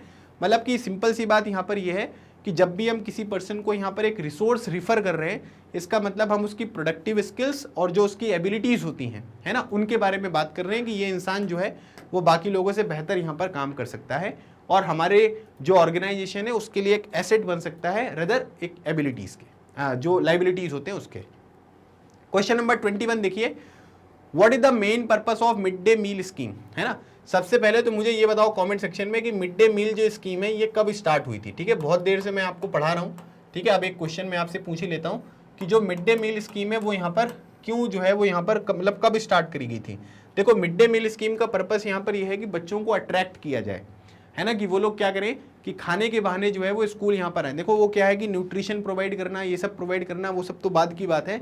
मेन चीज़ यहाँ पर ये है कि गांव में आज के टाइम पीरियड पर भी अगर आप देखोगे तो ज़्यादातर बच्चे जो गांव के स्कूल में जाते हैं जहाँ पर मिड डे मील मिलता है ना, शहरों में भी मिलता है, तो वो इसलिए जाते हैं कि वहाँ पर क्या है कि कुछ खाने पीने की जो चीज़ें हैं वो यहाँ पर मिलेंगी। ठीक है, तो वो उनको अट्रैक्ट करने के लिए है और साथ ही साथ यहाँ पर क्या है कि उन खानों के माध्यम से, है ना, वो जो खाना यहाँ पर मिलता है उस खाने के माध्यम से एक प्रॉपर न्यूट्रिशन जो है वो बच्चों को यहाँ पर प्रोवाइड किया जाए, है ना। तो क्या है न्यूट्रिशन मिलता है, कुछ नहीं मिलता है न्यूट्रिशन, है ना। बोलने वाली बातें हैं कि वहाँ पर ये देंगे वो देंगे, ऐसा करेंगे वैसा करेंगे, कुछ नहीं खिलाते हैं, है ना। उसमें नमक, दलिया बनाएंगे, दलिया में भी नमक डाल देते हैं और थोड़ा सा तेल डाल देते हैं, बस हो गया।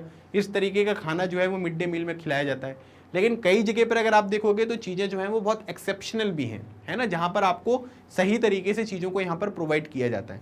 सो मिड डे मील स्कीम का जो मेन पर्पस था वो क्या था, mid day meal scheme has been implemented to encourage attendance and retention of children and improve the nutritional status. ठीक है, अटेंडेंस को इंप्रूव करना, साथ ही साथ रिटेंशन का मतलब ये है कि बच्चे जो है वो स्कूल छोड़कर जाए ना, है ना। वो यहाँ पर क्या है कि मिड डे मील स्कीम के सहारे ही जो है वो स्कूल में रिटेन रहें, वो स्कूल में पार्टिसिपेट यहाँ पर करें। फिर उसके बाद उनका न्यूट्रिशनल जो स्टेटस है वो भी यहाँ पर इंप्रूव किया जाए। देखो, पेट भरने से काम नहीं चलेगा। अगर आप केवल ये सोचोगे कि भाई हमारा यहाँ पर क्या है कि पेट भर जाए, है ना, तो उससे काम नहीं होने वाला है ना। कि जैसे कई लोगों को मैंने देखा है ना, वो क्या करेंगे, चाय खरीदेंगे, चाय के बाद जो है वो टोस्ट होता है, टोस्ट ही खाते रहेंगे, है ना, और इतना टोस्ट खा लेंगे कि उनका पेट भर जाएगा। तो उनको लगता है कि पेट भरने से ही काम होगा। नहीं, हमारे शरीर को कुछ न्यूट्रिशंस की यहाँ पर आवश्यकता होती है। कुछ ऐसे होते हैं जो रेगुलर बेसिस पे चाहिए, है ना, आज चाहिए, कल भी चाहिए, परसों भी चाहिए, है ना, क्योंकि वो हमारी बॉडी में स्टोर नहीं होते। तो अगर वो चीज़ें आपके शरीर को नहीं मिलेगी ना, तो कुछ दिनों में जो है वो शरीर खुद बताने लगेगा, है ना, कि बेटा तुमने क्या किया कि चाय और टोस्ट खाए और इसी वजह से तुम्हारी ये स्थिति यहाँ पर हो गई है। तो न्यूट्रिशनल स्टेटस को भी मेंटेन करना जो बहुत ज़रूरी है, क्योंकि स्वस्थ जो शरीर होता है उसमें भगवान का वास होता है। ठीक है, और भगवान का वास होगा तो आप सारे काम जो हैं वो अच्छी तरीके से कर पाएंगे, है ना। अदरवाइज आप बड़ी बड़ी बातें करोगे और बेड पे लेटे रहोगे, है ना। क्यों लेटे हो, क्योंकि स्वास्थ्य नहीं है आपका। तो स्वास्थ्य जो है वो बहुत ज़रूरी है। ठीक है, और आप लोग इस सेशन को देख रहे हो, ये आपका जो है वो क्या है कि एक चेंज है, मतलब चाइल्ड हो, चाइल्ड के बाद अब आप यहाँ पर क्या करोगे, एक यूथ बनोगे, किशोर बनोगे, है ना। तो इसमें जो ट्रांसफॉर्मेशन यहाँ पर होता है ना, इसमें आपके खान पान के ऊपर जो है वो बहुत अच्छी तरीके से ध्यान देना चाहिए। ठीक है, खान पान का मतलब ये नहीं कि रोज़ ही बर्गर वो उछेल रहे हैं, है ना, मतलब खा रहे हैं। ठीक है, रोज़ ही पिज़्ज़ा ऑर्डर कर रहे हैं, बाहर चाइनीज़ खा रहे हैं, मैक्सिकन फूड खा रहे हैं, यही सब नहीं खाना है। ये खाओ, मैं मना नहीं कर रहा हूँ, लेकिन यहाँ पर क्या है कि सब चीज़ों का एक अपना लिमिट होता है ना। जब अगर आप उस लिमिट को क्रॉस करोगे तो फिर क्या करोगे, अभी से ही आप लोग जिम जाने लगोगे। ठीक है, तो ऐसा नहीं करना है। ठीक है, ये बात ध्यान रखना। छोटे छोटे बच्चे, 10th क्लास के बच्चे, 11th क्लास के बच्चे आर गोइंग जिम, है ना, कि बॉडी बनाते हैं। ठीक है, बॉडी बनाना ठीक है, लेकिन अपनी स्वास्थ्य का ध्यान रखना अपनी रिस्पॉन्सिबिलिटी है। नेक्स्ट क्वेश्चन देखते हैं, question number 22। What is the reason behind the development of vocational streams. ठीक है, जो वोकेशनल यहाँ पर स्ट्रीम्स होती हैं, तो यहाँ पर आपसे पूछा जा रहा है कि भाई उसमें क्या होगा। देखो, वोकेशनल का मतलब यहाँ पर ये होता है कि कुछ ऐसी चीज़ें सीखना जिससे आपका स्किल डेवलपमेंट हो, है ना। जैसे वोकेशनल ट्रेनिंग आप देखते हो, एक शब्द सुना होगा वोकेशनल ट्रेनिंग। तो चीज़ों को उसमें क्या करते हैं कि आपको अलग अलग लेवल पर जो है वो ट्रेन किया जाता है। तो उसको हम क्या बोलते हैं, वोकेशनल स्ट्रीम्स के नाम से जानते हैं। देखो, vocational streams have been developed to equip large number of high school student with occupations related to the knowledge and skill. अब देखो, स्कूल में जो नॉलेज यहाँ पर मिल रहा है, ठीक है, वो यहाँ पर क्या होगा, वो प्रैक्टिकल नॉलेज नहीं है, है ना, वो यहाँ पर क्या है कि वो थ्योरेटिकल नॉलेज है जो आपकी बुक्स में यहाँ पर लिखा है, लेकिन कई बार चीज़ें ऐसी होती हैं, स्किल्स को सीखना है अगर आपको, तो आपको ना उन चीज़ों को इम्प्लीमेंट करना होगा। जब तक इम्प्लीमेंट नहीं करते हो तब तक यहाँ पर क्या होता है कि चीज़ें आप सीख नहीं पाते हो। तो इन वोकेशनल जो यहाँ पर स्ट्रीम्स हैं, ट्रेनिंग्स हैं, इनके तहत यहाँ पर क्या होता है कि अलग अलग तरीके की जो आपकी स्किल्स होती हैं, नॉलेज वगैरह होती है, वो चीज़ें आपको सिखाई जाती हैं। तो इसीलिए यहाँ पर बोला जा रहा है कि ये क्या कहलाता है, ये वोकेशनल स्ट्रीम जो है वो यहाँ पर कहलाता है, जिससे लोग अपनी अपनी स्किल्स को और नॉलेज को यहाँ पर इन्हेंस करते हैं। क्वेश्चन नंबर 23 देखो दिया है कि which sector of Indian economy absorb the maximum labour, है ना, मैक्सिमम जो लेबर है वो यहाँ पर आप ये कह सकते हैं, वही जो मैंने आपको भी बताया था थोड़ी देर पहले कि सबसे ज़्यादा कौन से सेक्टर में जो लोग हैं वो यहाँ पर आपको काम करते हुए दिखाई देंगे, है ना। तो वो सेक्टर यहाँ पर कौन सा होता है, वो होता है एग्रीकल्चर। एग्रीकल्चर या एग्रीकल्चर से रिलेटेड जो एक्टिविटीज़ होती हैं, बेसिकली अगर आप देखोगे तो जो हमारा प्राइमरी सेक्टर है ना, तो प्राइमरी सेक्टर में क्या होता है कि सबसे ज़्यादा लोग जो हैं वो यहाँ पर आपको काम करते हुए दिखाई देते हैं। तो प्राइमरी सेक्टर इस क्वेश्चन का जो है वो हमारा राइट आंसर होगा, या फिर आप एग्रीकल्चर भी यहाँ पर लिख सकते हो, ठीक है। नेक्स्ट क्वेश्चन देखिए, question number 24, what do you understand by the term Sarva Shiksha Abhiyan, ठीक है। तो सर्व शिक्षा अभियान जो है उससे क्या समझते हो। तो सर्व शिक्षा अभियान जो है ये भारतीय सरकार का जो एक फ्लैगशिप प्रोग्राम है, ठीक है, that aims to provide elementary education to all children in the age group of 6 to 14 years, ठीक है। देखो यहाँ पर क्या हुआ कि हमारे कॉन्स्टिट्यूशन में है ना 86th कॉन्स्टिट्यूशनल अमेंडमेंट एक्ट, ठीक है, 2002 यहाँ पर लाया गया, ठीक है, जिसके तहत हमने ये बोल दिया कि भाई 6 साल से लेकर 14 साल तक के जो बच्चे हैं जिसको हम एलिमेंट्री एजुकेशन यहाँ पर कहते हैं, ठीक है, वो उनको फ्री ऑफ कॉस्ट प्रोवाइड की जाएगी, है ना। और इसीलिए फिर क्या हुआ, राइट टू एजुकेशन जो है वो हमने एक फंडामेंटल राइट प्रोवाइड किया।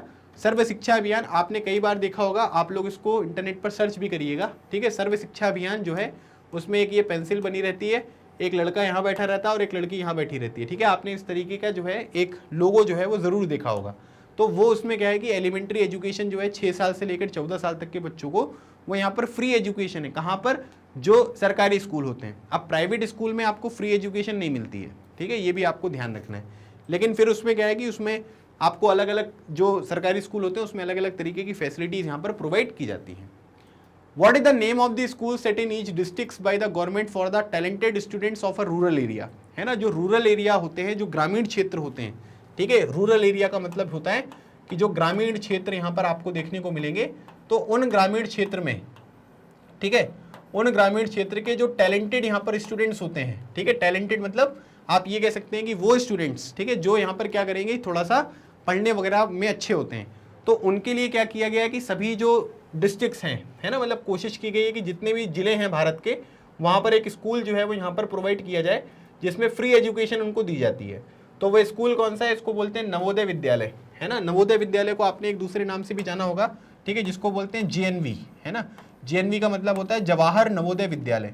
तो इसका एक रिटन एग्जामिनेशन होता है ना, और वो रिटन एग्जामिनेशन जो क्लियर करता है तो उसके बेसिस पे क्या है कि आपको जो भी यहाँ पर नवोदय विद्यालय के आपने फॉर्म भरा है ना, उस नवोदय विद्यालय में आपका एडमिशन यहाँ पर होता है, ठीक है। तो इसको बोलते हैं JNV नवोदय विद्यालय, ठीक है। तो ये रूरल एरियाज़ की जो स्टूडेंट्स होते हैं उनको बेनिफिट पहुँचाने के लिए इस तरीके की चीज़ें यहाँ पर स्टार्ट करी गई हैं। क्वेश्चन नंबर 26 देखो दिया है कि what is the current literacy rate of India according to the census of 2011, है ना। 2011 में हमारी आखिरी जो जनगणना है वो यहाँ पर हुई थी, है ना। अगली जो है वो 2021 में होगी, उसके ऑफिशियल डेटा जो है वो कुछ समय में हमको मिलेंगे।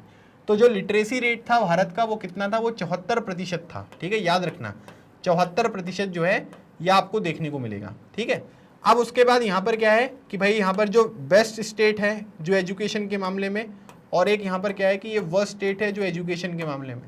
बेस्ट स्टेट जो आपको देखने को मिलेगा ये मिलेगा आपको केरला, ठीक है। केरला में अगर आप देखोगे तो मेल की भी सबसे ज़्यादा लिटरेसी रेट है और फीमेल की भी सबसे ज़्यादा लिटरेसी रेट है, कोई दिक्कत नहीं है इसमें। वर्स्ट में अगर आप देखोगे तो वर्स्ट में क्या है कि भाई वर्स्ट में आपको ना अब दो चीज़ें देखने को मिलेंगी, है ना, एक तो मेल में वर्स्ट और एक आपको फीमेल में।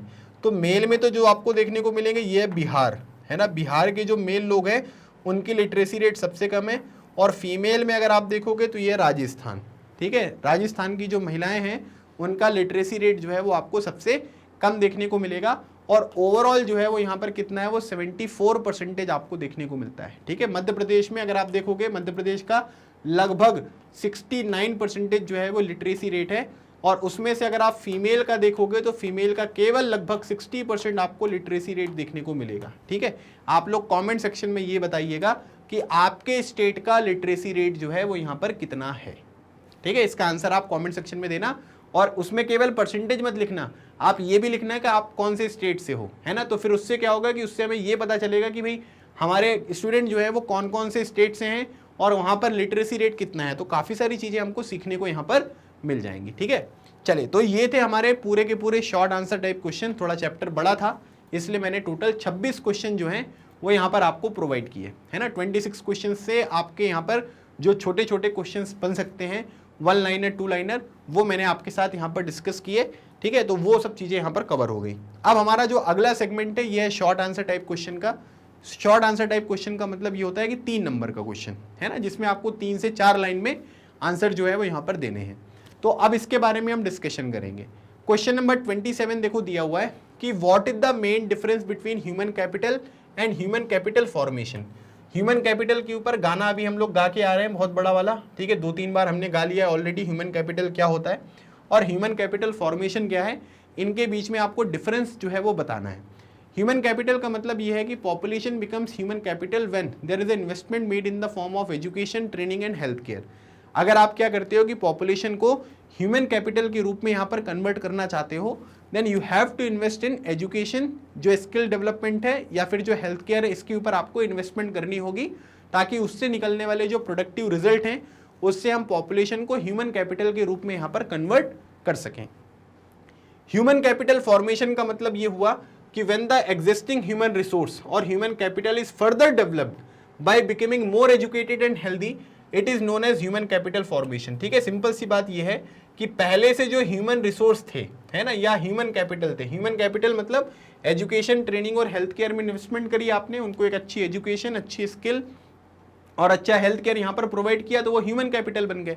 अब क्या हो रहा है कि ये जो ह्यूमन रिसोर्स या ह्यूमन कैपिटल हैं, ठीक है, जब ये और भी ज्यादा एजुकेटेड आपको देखने को मिलेंगे, और भी ज्यादा हेल्दी यहाँ पर हो गए, तो इसको हम क्या बोलते हैं, ह्यूमन कैपिटल फॉर्मेशन। मतलब कि एजुकेशन के माध्यम से और जो उनकी यहाँ पर क्या है कि हेल्थ है, उसके माध्यम से उनको आपने और भी ज्यादा रिसोर्सफुल यहाँ पर बना लिया, तो उसको बोलते हैं हम ह्यूमन कैपिटल फॉर्मेशन। ठीक है, तो ह्यूमन कैपिटल और ह्यूमन कैपिटल फॉर्मेशन में ये एक सिंपल सा डिफरेंस होता है।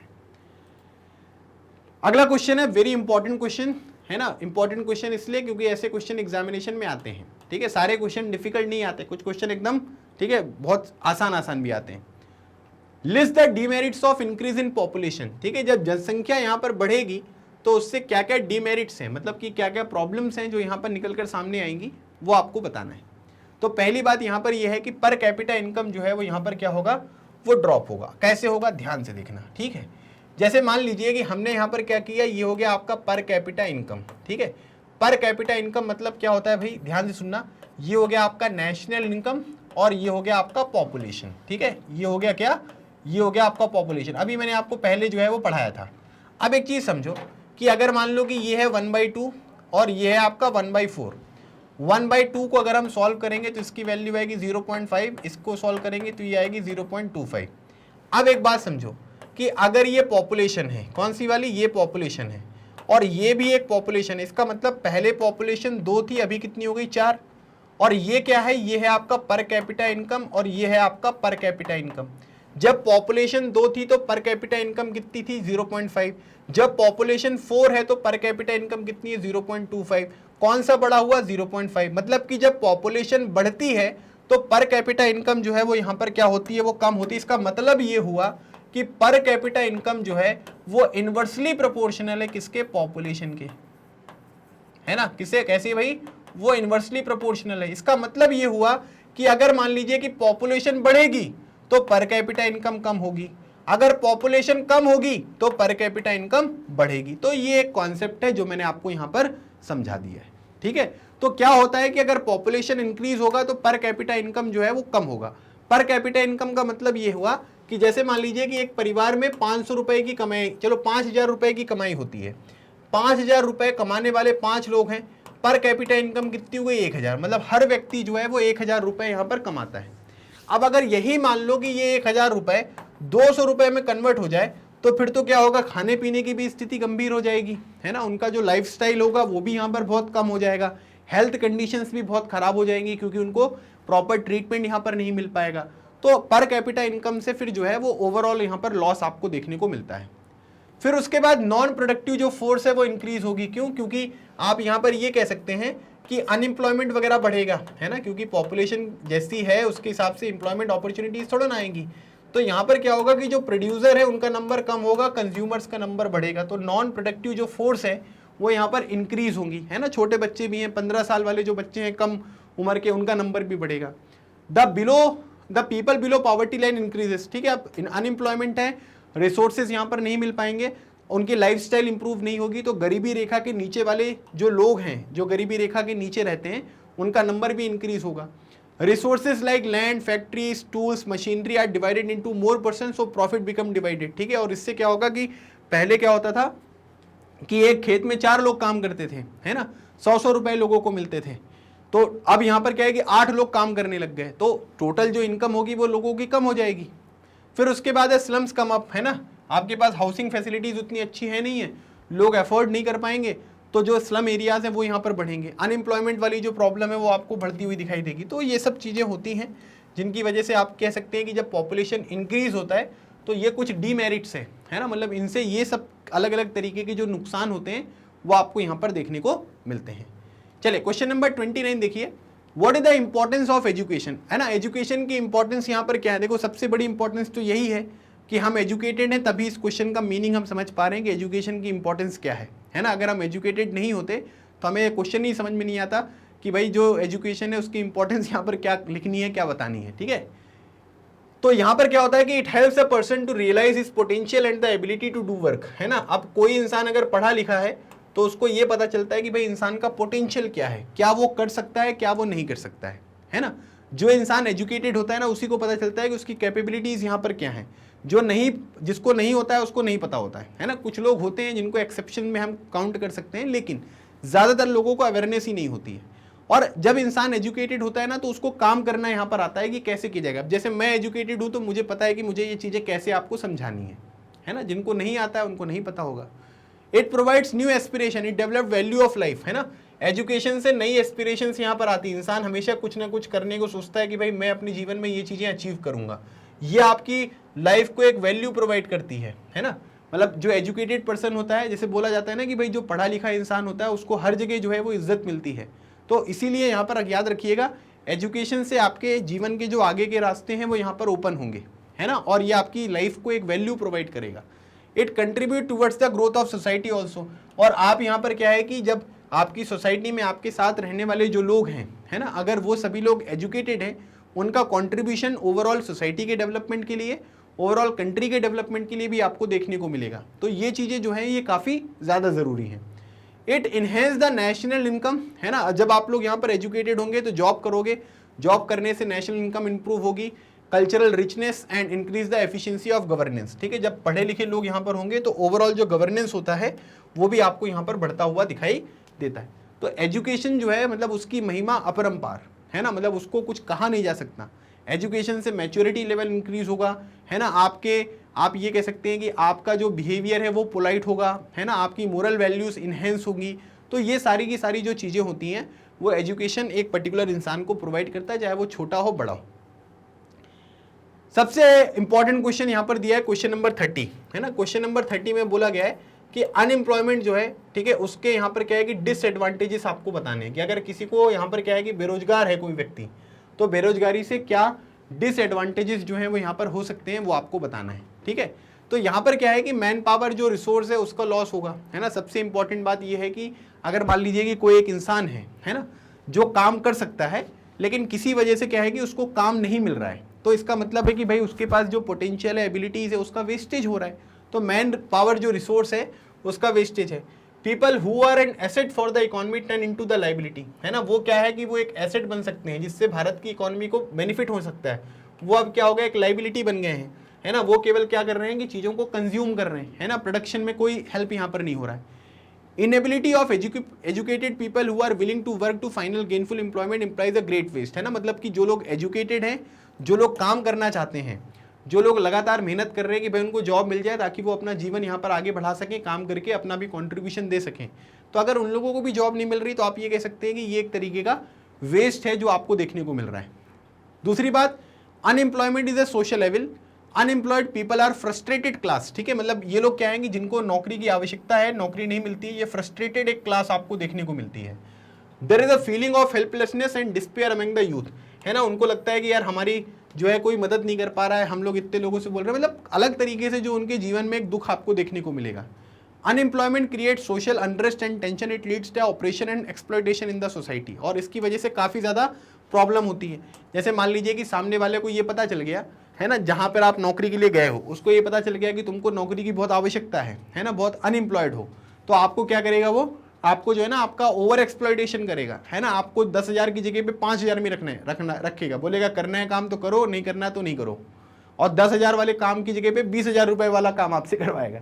तो इसलिए इस तरीके के नुकसान भी यहाँ पर हो जाते हैं। It tends to increase economic overload, the dependence of the unemployment on the working population increases. ठीक है, अब जो अनएम्प्लॉयड जो लोग आपको देखने को मिलेंगे, उनकी जो डिपेंडेंसी है वो इंडिपेंडेंट तो है नहीं, वो अपने परिवार के ऊपर, अपने पिताजी के ऊपर, माताजी के ऊपर डिपेंडेंट है। तो इससे क्या होता है कि जो लोग वर्किंग क्लास होती है ना, उनके ऊपर भी यहाँ पर एक प्रेशर आपको देखने को मिलेगा। जो परिवार ज़्यादा पैसे कमा सकते हैं, आप केवल 2 ही लोग कमा पा रहे हैं, 2 लोग अनएम्प्लॉयड हैं, तो इसकी वजह से भी काफ़ी प्रॉब्लम जो है वो देखने को मिलती है। तो ये 3 पॉइंट अलग अलग हैं। अब इन 3 पॉइंट्स में से भी ना छोटे छोटे पॉइंट करके आप 4 से 5 पॉइंट आराम से लिख सकते हो, तो वो चीज़ें आप यहाँ पर बता दीजिएगा। ठीक है, अच्छा, इसमें क्या है कि क्राइम रेट भी बढ़ता हुआ दिखाई देता है। अनएम्प्लॉयमेंट वगैरह से आप देखोगे तो कई सारे लोग अलग अलग तरीके के जो यहाँ पर टेररिस्ट एक्टिविटीज़ हैं उनमें भी आपको इन्वॉल्व देखने को मिलेंगे। ठीक है, तो ये सब भी प्रॉब्लम होती है, ये भी आपको ध्यान रखना है। चलो भाई, अगली बात है यहाँ पर कि मार्केट एक्टिविटीज़ और नॉन मार्केट एक्टिविटीज़ के बीच में डिफरेंस आपको लिखना है। Distinguish between market activities and non market activities. Market activities क्या होती हैं और नॉन मार्केट एक्टिविटीज़ क्या होती है, इनके बारे में आपको बताना है। सो सिंपल सा डिफरेंस है। So market activities involve remuneration to anyone who perform, ठीक है, that is activity performed for pure profit. मतलब सिंपल सी बात ये है कि मार्केट एक्टिविटीज में जो लोग भी यहाँ पर अपनी परफॉर्मेंस देंगे, है ना, या फिर आप ये कह सकते हैं कि जो लोग परफॉर्म करेंगे तो उनको यहाँ पर क्या होगा, उनको जो है वो रिम्यूनरेशन मिलेगा, मतलब पेमेंट मिलेगी।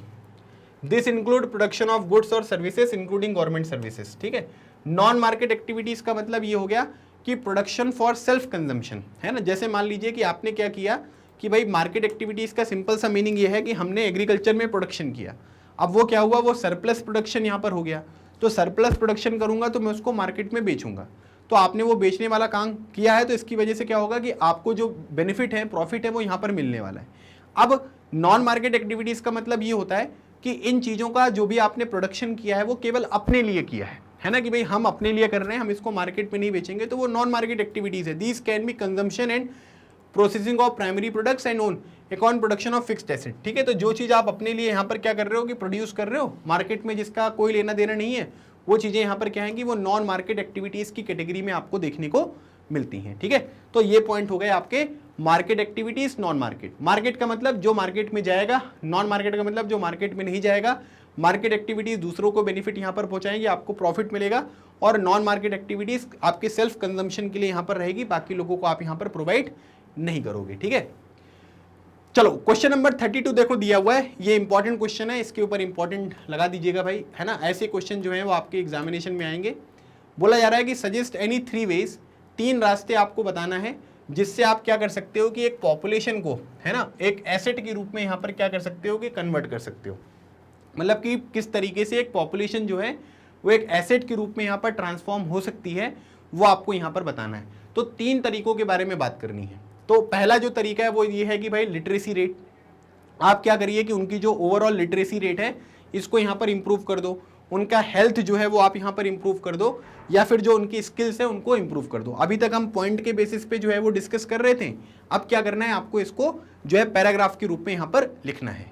तो पहला पॉइंट अगर हम देखेंगे तो इसमें लिखा हुआ है कि लिटरेसी रेट जो है वो आप इम्प्रूव करिए। तो education provides new aspiration and develop values of life. ठीक है, ऑलरेडी हमने अभी डिस्कस किया था। एजुकेशन ये हेल्प करता है कि जो नेशनल इनकम है वो इन्हेंस हो, जो कल्चरल रिचनेस है और जो गवर्नेंस की एफिशिएंसी वगैरह होती है वो सब चीज़ें यहाँ पर इम्प्रूव करता है। तो इस तरीके से हम क्या कर सकते हैं कि एक अच्छी एजुकेशन प्रोवाइड करके जो हमारी पॉपुलेशन है उसको एक एसेट के रूप में हम यहाँ पर चेंज कर सकते हैं। दूसरी बात हेल्थ है ना, तो the health of a person helps him to realise his potential and the ability to fight illness. ठीक है, अगर कोई व्यक्ति स्वस्थ नहीं है तो आप यहाँ पर ये कह सकते हैं कि वो डेफिनेटली एसेट नहीं बनेगा, है ना। आपके पास बहुत अच्छा नॉलेज है, आपको स्किल्स बहुत अच्छी आती हैं, लेकिन अगर आपके पास क्या है कि एक अच्छी खासी जो है वो क्या है कि कंट्रोल नहीं है ना, आपकी फिटनेस जो है वो अच्छी नहीं है, आपकी हेल्थ अच्छी नहीं है, आप 24 घंटा आराम ही करते रहोगे तो फिर कैसे कंपनी के लिए आप एक एसेट बनोगे।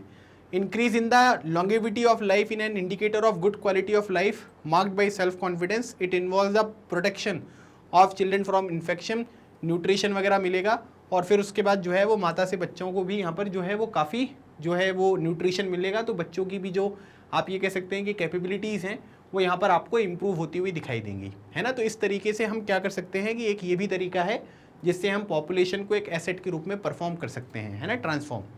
Formation of skills, providing vocational and skill based education helps to people to get employment and therefore they contribute to the national income later, है ना। केवल थ्योरेटिकल नॉलेज अगर आपको है तो उससे आपको क्या है कि आपका प्लेसमेंट नहीं होगा, एम्प्लॉयमेंट नहीं मिलेगा। आपको यहाँ पर क्या है कि कुछ प्रैक्टिकल नॉलेज भी यहाँ पर होना चाहिए।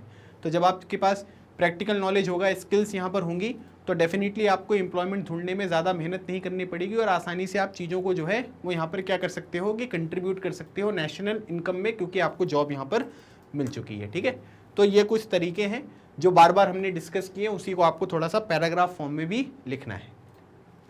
क्वेश्चन नंबर 33 देखिए दिया हुआ है कि what is the nature of unemployment in India. Bharat में जो अनएम्प्लॉयमेंट है उसका नेचर यहाँ पर क्या है। अलग अलग तरीके के अनएम्प्लॉयमेंट आपको देखने को मिलेंगे।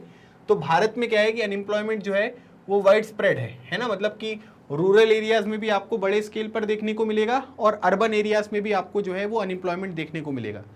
Unemployment is found both in the rural and urban areas. There is a seasonal and discussed unemployment in the rural areas. ठीक है, ये मैंने आपको अभी बताया था कि सीजनल और जो डिस्कस्ड अनएम्प्लॉयमेंट होता है वो यहाँ पर क्या होता है। People here are dependent on agriculture, certain month do not provide much work to the people dependent upon agriculture. Agriculture के ऊपर लोगों की डिपेंडेंसी है, तो जब यहाँ पर खेती वगैरह का कोई काम नहीं होता है तो उस टाइम पीरियड पर रूरल एरिया के जो लोग हैं वो अनएम्प्लॉयड आपको देखने को मिलेंगे। अर्बन एरियाज में educated employment has become a serious problem, है ना। लोग पढ़े लिखे हुए हैं लेकिन फिर भी आप ये कह सकते हैं कि उनको एम्प्लॉयमेंट जो है वो यहाँ पर नहीं मिल रहा है। Many educated youth are not able to find jobs. Unemployment among graduate and post graduate has increase faster than among the जो भी मैट्रिकुलेट्स हैं, मतलब कि मैट्रिकुलेट्स जो हैं, मतलब कि मैट्रिक मतलब होता है 10th क्लास। ठीक है, तो 10th क्लास वाले जो लोग हैं उनको जल्दी जॉब मिल जाती है और जो ग्रेजुएट और पोस्ट ग्रेजुएट हैं उनको यहाँ पर क्या है कि बहुत धीरे धीरे जॉब मिलती है ना। क्यों? क्योंकि अब ग्रेजुएट पोस्ट ग्रेजुएट जो है वो हर तरीके की जॉब नहीं कर पाएंगे। अब 10th वाले जो हैं वो आपको अलग अलग तरीके की जो जॉब्स आपको देखने को मिलेंगे वो कर लेंगे, तो इस वजह से उनका जो जॉब कन्वर्जन रेट है वो ज़्यादा है as compare to graduate and post graduate. ठीक है, फिर सॉफ्टवेयर वगैरह जो टेक्निकल अनएम्प्लॉयमेंट होता है वो भी आपको देखने को मिलेगा, है ना। फिर उसके बाद सीजनल अनएम्प्लॉयमेंट वगैरह होता है, तो साइक्लिक अनएम्प्लॉयमेंट आपको देखने को मिलेगा। कई बार क्या होता है कि मार्केट अच्छा परफॉर्म नहीं कर रहा होता है तो लोगों को जॉब से निकाला जाता है, तो ये सब भी प्रॉब्लम आपको देखने को मिलती हैं। चलिए क्वेश्चन नंबर 34 देखिए दिया हुआ है कि what measures have taken by the government to spread education and skills among boys and girls. ठीक है, मतलब कि जो लड़के लड़कियां हैं उनमें एजुकेशन के बारे में और स्किल्स के बारे में लोगों को अवेयर करने के लिए सरकार ने यहाँ पर कौन कौन से मेजर्स जो हैं वो यहाँ पर लिए हैं, है ना, मतलब कौन कौन सी चीज़ें जो हैं वो यहाँ पर स्टार्ट करी गई हैं। सो बोला जा रहा है कि there is a provision made for providing universal access, retention and quality in elementary education with a special emphasis on girl. ठीक है, वही जो मैंने आपको बताया था ना राइट टू एजुकेशन के बारे में, जो हमने यहाँ पर 6 साल से लेकर 14 साल तक के बच्चों को, ठीक है, फ्री एजुकेशन के बारे में यहाँ पर बात करी है ना, कि 6 साल से लेकर जो 14 साल तक के बच्चे हैं उनको हम फ्री एजुकेशन प्रोवाइड करेंगे। फिर हमने यहाँ पर मिड डे मील स्कीम भी यहाँ पर स्टार्ट किया। ठीक है, जो मिड डे मील स्कीम है उसके ऊपर स्टार्ट किया हमने। गर्ल्स एजुकेशन के ऊपर, जो गर्ल एजुकेशन है ना, इसके ऊपर भी काफ़ी फोकस किया ताकि इनका भी जो रिटेंशन वगैरह है वो हम यहाँ पर इन्हेंस कर सकें। तो ये चीज़ आपको बताई जा रही है। There is also an establishment of peace, ठीक है, pace setting school like Navodaya Vidyalaya in each district. Navodaya Vidyalaya वगैरह जो है वो स्टार्ट किए गए।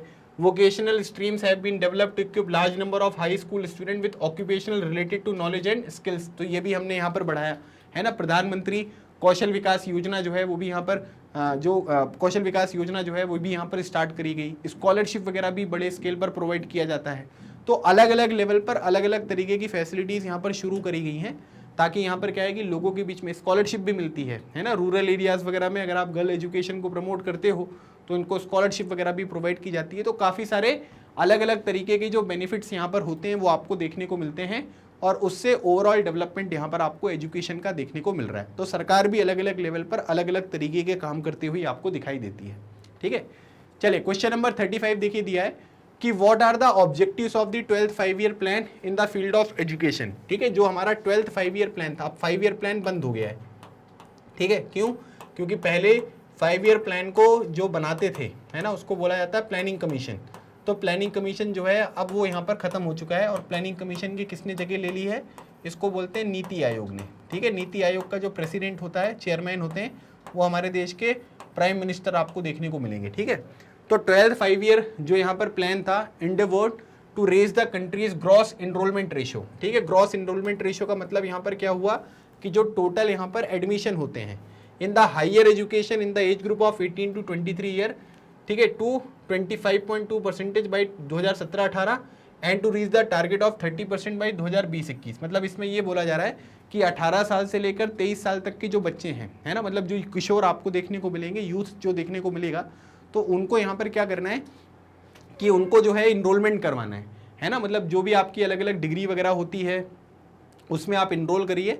तो 2017-18 तक हमको ये परसेंटेज कितना करना है? 25.2%। मतलब कि वो लोग पढ़ाई को कंटिन्यू करें, और 2020-21 तक जो है वो 30% हमको यहाँ पर करना है ना। ग्रॉस इनरोलमेंट रेशियो का मतलब यहाँ पर ये होता है कि भाई जो एडमिशन आप यहाँ पर करोगे है ना, जो अपनी पढ़ाई यहाँ पर कंटिन्यू करोगे, उस चीज़ के बारे में यहाँ पर बात की जा रही है।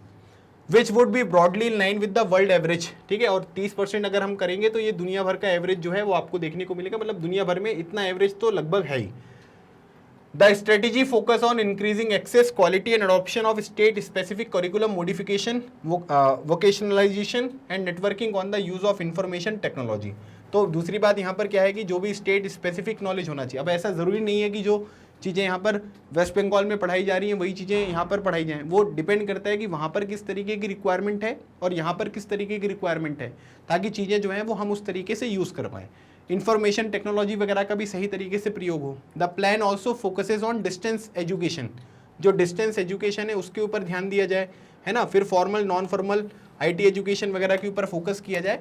लेकिन मेन चीज़ आपको ये ध्यान रखना है कि जो यहाँ पर ग्रॉस एनरोलमेंट रेशियो है, GER है ना, ये हमने बढ़ाने की बात करी थी। 2017-18 में 25.2% और 20-21 में 30% के बारे में यहाँ पर बात करी गई थी। ठीक है, 12th 5-year प्लान के ऊपर ये बात यहाँ पर की जा रही है। चलिए आगे बढ़ते हैं। Question number 36, what are the measures taken by the government to improve literacy condition in India. Bharat में साक्षरता जो है उसको बढ़ाने के लिए है ना, कौन कौन से जो मेजर्स हैं वो यहाँ पर लिए गए थे उनके बारे में बात हो रही है। ठीक है, सबसे पहली बात यहाँ पर क्या है कि जो भी अब हमने अलग अलग पॉइंट डिस्कस किए हैं, ओपनिंग ऑफ नवोदय विद्यालय। तो गवर्नमेंट विद्यालय ने क्या किया है कि गवर्नमेंट ने हर एक डिस्ट्रिक्ट में जो है वो नवोदय विद्यालय ओपन करने की बात करी है। फिर उसके बाद वोकेशनल जो स्ट्रीम्स हैं वो भी स्टार्ट करी गई हैं, ताकि लोगों को अपनी स्किल्स वगैरह के बारे में है ना, जो ऑक्यूपेशन रिलेटेड नॉलेज होती है, स्किल्स होती हैं जो रिक्वायर्ड होती हैं, वो चीज़ें यहाँ पर पता चल सकें। तो ये भी आप देख सकते हैं। फिर उसके बाद सर्व शिक्षा अभियान यहाँ पर स्टार्ट किया गया है कि भाई एलिमेंट्री जो एजुकेशन है ना, 6 साल से लेकर 14 साल तक के बच्चों को वो फ्री एजुकेशन प्रोवाइड की जाएगी। फिर उसके बाद ये सेंट्रल गवर्नमेंट का यहाँ पर क्या है कि ये इनिशिएटिव है और सभी स्टेट्स इसमें पार्टिसिपेट करते हैं, लोकल गवर्नमेंट भी पार्टिसिपेट करते हैं, ताकि यहाँ पर यूनिवर्सलाइजेशन का मतलब ये है कि इस उम्र में जितने सारे बच्चे हैं सभी लोगों को यहाँ पर एजुकेशन प्रोवाइड की जा सके। तो इसके लिए ये चला गया। मिड डे मील स्कीम यहाँ पर स्टार्ट किया गया। क्वेश्चन मैंने आपसे पूछा है कि मिड डे मील स्कीम कब स्टार्ट करी गई थी, ताकि बच्चों को रिटेन किया जा सके स्कूल में, उनका जो न्यूट्रिशनल स्टेटस है वो बढ़ाया जा सके और अटेंडेंस भी जो है वो यहाँ पर इंक्रीज़ की जा सके। तो मिड डे मील स्कीम हमने स्टार्ट किया है ताकि लिटरेसी के ऊपर हम लोग यहाँ पर फोकस कर सकें और ओवरऑल जो लिटरेसी रेट है वो यहाँ पर हम बढ़ा सकें। तो ये 3 अलग अलग तरीके के पॉइंट हैं। अगर आप नवोदय विद्यालय और वोकेशनल स्ट्रीम वाला पॉइंट अलग अलग करना चाहते हो तो अलग भी कर सकते हो। ठीक है, चलिए अगली बात करते हैं। अगला क्वेश्चन देखो दिया है कि why did Japan emerge as a developed country in spite of a poor natural resource. मतलब वहाँ पर क्या है कि जो नेचुरल रिसोर्स है वो बहुत ज़्यादा नहीं है ना, मतलब नेचर ने बहुत सारे रिसोर्सेज उनको प्रोवाइड नहीं किए हैं, लेकिन फिर भी क्या है कि जापान जिसकी राजधानी टोक्यो है वो यहाँ पर क्या है कि एक डेवलप्ड कंट्री जो है वो बनकर आ रहा है ना। ऐसा क्यों है? सो आप यहाँ पर ये कह सकते हैं कि उनके पास कोई रिसोर्सेज तो थे नहीं, है ना, तो उन्होंने क्या किया कि ह्यूमन रिसोर्स के ऊपर जो है वो अपना यहाँ पर क्या किया कि डिसाइड किया कि हम ह्यूमन रिसोर्स को डेवलप करेंगे, मतलब एजुकेशन में और हेल्थ वगैरह में उन्होंने इन्वेस्टमेंट करी। They import the natural resource needed in their country, they have invested on people specially in the field of education and health. जो भी इनको यहाँ पर इनकी कंट्री में रिसोर्सेज की ज़रूरत होती थी, इसको ये लोग इम्पोर्ट करते थे, है ना, लेकिन इन्होंने अपने देश के जो लोग हैं उनकी एजुकेशन के ऊपर और हेल्थ के ऊपर अच्छी तरीके से फोकस यहाँ पर किया। These people have made efficient use of other resources like land and capital। और जो भी यहाँ पर इनके पास रिसोर्सेस इंपोर्ट किए जाते थे, जो अवेलेबल चीज़ें होती थी लैंड और कैपिटल वगैरह, उसका किस तरीके से यूज़ करना है। क्यों? क्योंकि इनके पास एजुकेशन है, हेल्थ है अच्छी, है ना, इनके पास स्किल्स है, तो इनको ये पता था कि चीज़ों का प्रयोग कैसे करना है। Efficiency and the technology evolved by the people have made this country rich and developed. और जिस तरीके से टेक्नोलॉजी वगैरह है ना, 5G वगैरह चल रहा है भाई साहब वहाँ पे, 5G 6G, है ना, इतना डेवलपमेंट यहाँ पर हो गया है। तो अब आप यहाँ पर ये देख सकते हैं कि जब इनको हमने एजुकेशन प्रोवाइड करी, इनको अलग अलग तरीके की स्किल्स प्रोवाइड करी, टेक्नोलॉजी को कैसे यूज़ करना है ये हमने सिखाया, तो ऑटोमेटिकली क्या हुआ कि ये कंट्रीज़ जो है वो रिच और डेवलप्ड आपको बनती हुई दिखाई दी, है ना। तो यही चीज़ बहुत ज़रूरी होता है। आज के टाइम पीरियड पर लोग पढ़ाई कर रहे हैं, लेकिन उस पढ़ाई का उद्देश्य क्या है, क्या उनको जॉब मिल पाएगी या नहीं मिल पाएगी, इसकी कोई गारंटी नहीं होती है ना। पढ़ाई कर लेते हैं, उसके बाद गवर्नमेंट एग्जाम की तैयारी करते हैं, तो ये सब चीज़ें यहाँ पर हो रही हैं। तो हमारे स्कूल कॉलेज में जो चीज़ें पढ़ाई जा रही हैं और जो इंडस्ट्रीज़ की डिमांड है, जो जॉब्स की डिमांड है, उनके बीच में एक मिसमैच कहीं ना कहीं आपको देखने को मिलता है। तो वो चीज़ हमको पूरी करनी चाहिए और उनके बीच में एक ब्रिज बनाना चाहिए, जैसे जापान ने किया। इन्होंने देखो इतनी छोटी सी कंट्री है, दूसरी बात यहाँ पर इतनी पॉपुलेशन है, लेकिन सबको इन्होंने एफिशिएंट यहाँ पर बना दिया।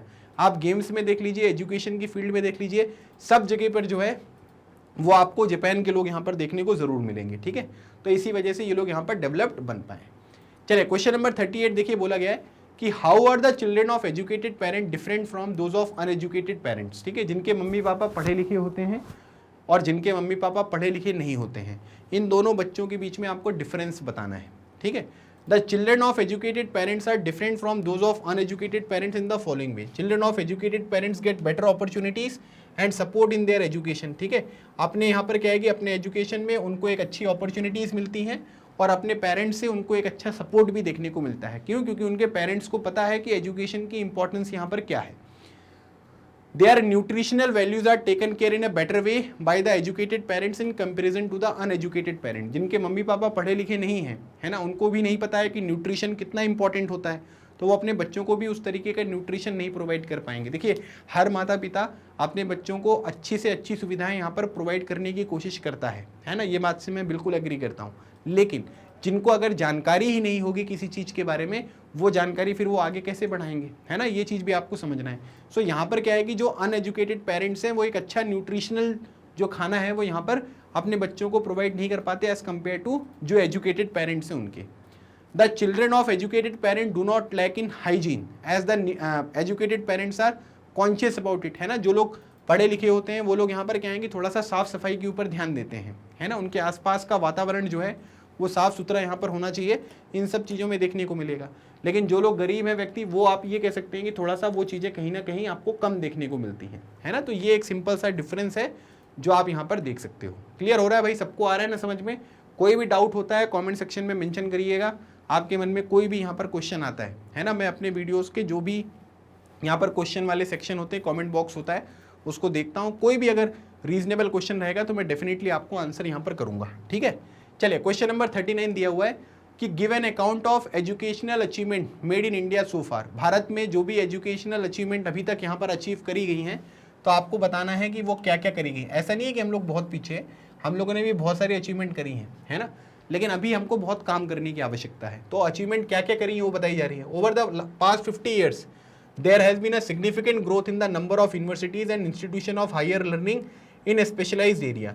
तो हमारे देश में जो यूनिवर्सिटीज़ हैं और जो भी अलग अलग इंस्टीट्यूशन है जहाँ पर आपको हायर लर्निंग करनी है ना, चाहे वो IITs हो गए, ठीक है, चाहे वो IIMs हो गए, इंडियन इंस्टीट्यूट ऑफ साइंस यहाँ पर आपको देखने को मिलेगा, है ना। काफ़ी सारे इंपॉर्टेंट यूनिवर्सिटीज़ हैं, काफ़ी सारे जो आपको इंस्टीट्यूशंस देखने को मिलेंगे जहाँ पर स्पेशलाइजेशन आपका कराया जाता है। तो उन चीज़ों को आप देख सकते हैं। The plan outlay of education has increase from 151 crore in the first plan to 3766 crore in the 11th plan. मतलब कि जो ये 5 ईयर प्लान है ना, ये 5 ईयर प्लान की बात हो रही है, तो पहले प्लान में अगर आप देखोगे तो केवल 151 करोड़ रुपीस हमने यहाँ पर खर्चा किया था एजुकेशन के ऊपर, और 11th 5 ईयर प्लान में अगर आप देखोगे तो ये 3766.90 करोड़ रुपीस हमने यहाँ पर खर्च किया। 151 करोड़ रुपीस पहले 5 ईयर प्लान में जो 1951 में आपको देखने को मिला था, और फिर ये 11th 5 ईयर प्लान में 3766.90 करोड़ रुपीस यहाँ पर हो गया। The expenditure on education as percentage of GDP rose from 0.64% in 1951 और 2015-16 में अगर आप देखोगे तो ये करीब 3% आपको देखने को मिला, और उसके बाद आप ये कह सकते हैं कि पिछले कई साल से जो है वो 3% आपको देखने को मिल रहा है ना। मतलब हम लोग यहाँ पर सोच रहे हैं कि भाई पहले अगर हम देखेंगे 1951-52 में तो हमारी जो टोटल जीडीपी है इसका केवल 0.64% हम लोग यहाँ पर खर्चा कर रहे हैं, है ना, और उसके बाद फिर 3% तक लगभग यहाँ पर आपको देखने को मिल रहा है। थोड़ा और अगर हम ये वैल्यू बढ़ा देंगे तो डेफिनेटली हमारे देश में जो एजुकेशन है उसका हम स्तर बढ़ा सकते हैं, लेकिन फिर भी ये आप कह सकते हैं कि सिग्निफिकेंट यहाँ पर इंप्रूवमेंट है।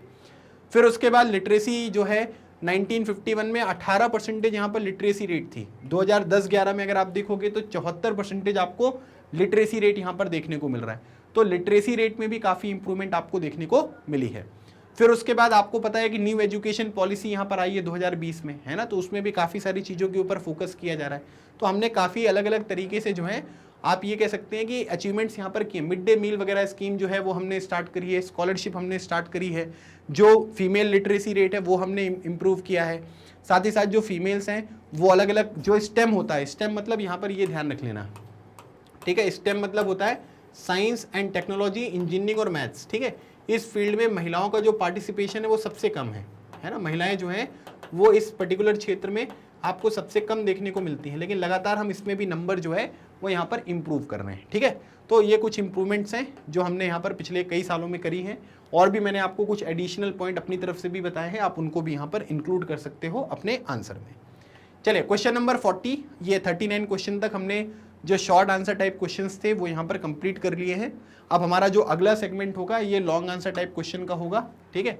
और इसमें हम लोग क्या करेंगे कि लॉन्ग आंसर टाइप क्वेश्चंस में बेसिक पर्पस ये होता है कि थोड़ा 5 नंबर लाइक जो हमारे आंसर्स हैं वो हम उनको प्रिपेयर करें, ठीक है। तो अब बोला जा रहा है कि how does investment in human capital yield a return just like investment in physical capital, है ना। अगर यहाँ पर बोला जा रहा है कि अगर आप फिजिकल कैपिटल में कोई इन्वेस्टमेंट करते हो तो उससे रिटर्न मिलता है ना। इसमें सिंपल सी बात है कि भाई अगर आप कोई ट्रैक्टर खरीदते हो, कोई मशीन खरीदोगे तो उससे आपको रिटर्न मिलेगा, लेकिन ह्यूमन कैपिटल के ऊपर भी अगर आप इन्वेस्टमेंट करोगे, है ना, ह्यूमन कैपिटल जो है मनुष्य जो है उनके ऊपर भी इन्वेस्टमेंट करोगे तो वो यहाँ पर क्या होगा कि आपको रिटर्न देंगे। ये कैसे पॉसिबल होगा ये आपको बताना है ना। सिंपल सी बात है कि देखो भाई अगर आप इन्वेस्टमेंट कर रहे हो ह्यूमन कैपिटल के ऊपर, उनके एजुकेशन, ट्रेनिंग, मेडिकल केयर से, yield a return just like investment in the physical capital. This can be seen directly in the form of higher income and because of a higher productivity of the more educated or the better trained person. Simple सी बात ये है कि जो लोग यहाँ पर क्या होते हैं कि ज़्यादा एजुकेटेड होते हैं, जिनके पास यहाँ पर बेटर ट्रेनिंग आपको देखने को मिलेगी, तो आप ये कह सकते हैं कि उनकी जो इनकम होती है वो क्या होती है, वो ज़्यादा होती है ना। मतलब भाई अगर कोई ज़्यादा पढ़ा लिखा है ना, उनके पास ज़्यादा, अगर आप देखोगे कि उनके पास ट्रेनिंग है, स्किल्स हैं, तो उनकी जो इन्वेस्टमेंट होगी, है ना, भले उसमें पैसे ज़्यादा लगेंगे लेकिन आप उनकी सैलरी वगैरह देखोगे तो वो बहुत ज़्यादा देखने को मिलती है। As well as the higher productivity of the healthier people, और जो लोग हेल्दी होते हैं अगर आप उनको देखोगे तो उनकी प्रोडक्टिविटी ज़्यादा होती है। अभी मैं हेल्दी हूँ, मैं अच्छे से काम करूँगा तो मेरी कंपनी को भी ये चीज़ यहाँ पर दिखाई देगी, है ना, वो भी मुझे यहाँ पर क्या है कि एडिशनल जो बेनिफिट्स होते हैं वो यहाँ पर प्रोवाइड करेंगे। तो ये हर जगह होता है। जो एजुकेटेड हैं, जो हेल्दी हैं, उनको अलग अलग तरीके से जो है वो रिटर्न्स देखने को मिलेंगे। अभी हो सकता है कि थोड़ा पैसा लग रहा हो, है ना, थोड़ा इन्वेस्टमेंट हमको करना पड़ रहा हो, लेकिन अगर सही तरीके से सही समय पर इन्वेस्टमेंट की जाएगी तो बाद में आपको रिटर्न्स भी जो हैं वो बड़े स्केल पर मिलेंगे। Not only do the more educated and the healthier people gain through higher income, society gains also in the other indirect ways, because the advantages of a more educated or a healthier population spread to those also who themselves were not directly educated or given health care. In fact, human capital is one way superior to the resource like land and physical capital. मतलब simple सी बात यहाँ पर ये बताई जा रही है कि इसमें 2-3 पॉइंट आप यहाँ पर लिख सकते हो। मतलब ये सेकंड पॉइंट थोड़ा बड़ा है, लेकिन इसमें ही मैं क्या करूँगा कि आपको 2 पॉइंट और बता दूंगा।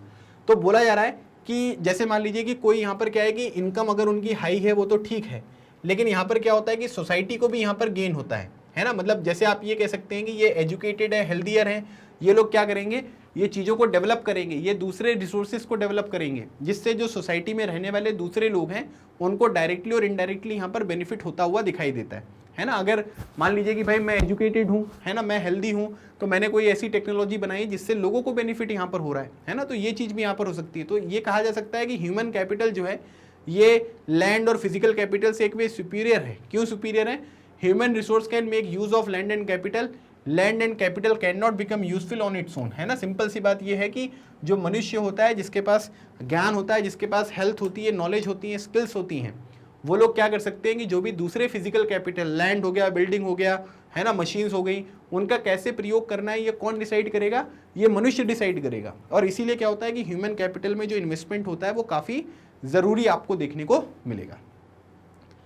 क्वेश्चन नंबर 41 देखिए दिया हुआ है कि what different the strategy should be made by the government to solve the unemployment in India, है ना। भारत में जो अनएम्प्लॉयमेंट है उसको खत्म करने के लिए हम यहाँ पर कौन कौन सी जो सरकार है वो स्ट्रेटजीज यहाँ पर बना सकती हैं, है ना। मतलब आप ये कह सकते हैं कि जो बेरोजगारी है देश में उसको खत्म करने के लिए सरकार की स्ट्रेटजीज यहाँ पर क्या क्या होनी चाहिए ये आपको बताना है। पहली बात अगर आप देखोगे तो हैवी इन्वेस्टमेंट इन बेसिक इंडस्ट्रीज, है ना, मतलब कि हमको बेसिक इंडस्ट्रीज जो हैं जहाँ पर क्या होता है basic industries and consumer goods industries, ठीक है। तो इसमें क्या होता है कि इसमें इन्वेस्टमेंट हमको इसलिए करनी चाहिए क्योंकि यहाँ पर क्या होता है कि ज़्यादा एम्प्लॉयमेंट आपको देखने को मिलेगा, है ना। क्योंकि जो कंज्यूमर गुड्स होती हैं, है ना, कंज्यूमर गुड्स मतलब जिनको हम यहाँ पर कंज्यूम करते हैं, उन चीज़ों के प्रोडक्शन ज़्यादा करने होंगे, और प्रोडक्शन अगर हम ज़्यादा करेंगे तो उनमें थोड़ा इन्वेस्टमेंट कर दो आप, ताकि यहाँ पर थोड़ा सा वो बिजनेस जो है वो एक्सपेंड हो, और एक्सपेंड होगा तो लोगों की जॉब की रिक्वायरमेंट्स यहाँ पर लगेंगी, तो वो भी यहाँ पर फुलफिल हो जाएंगी।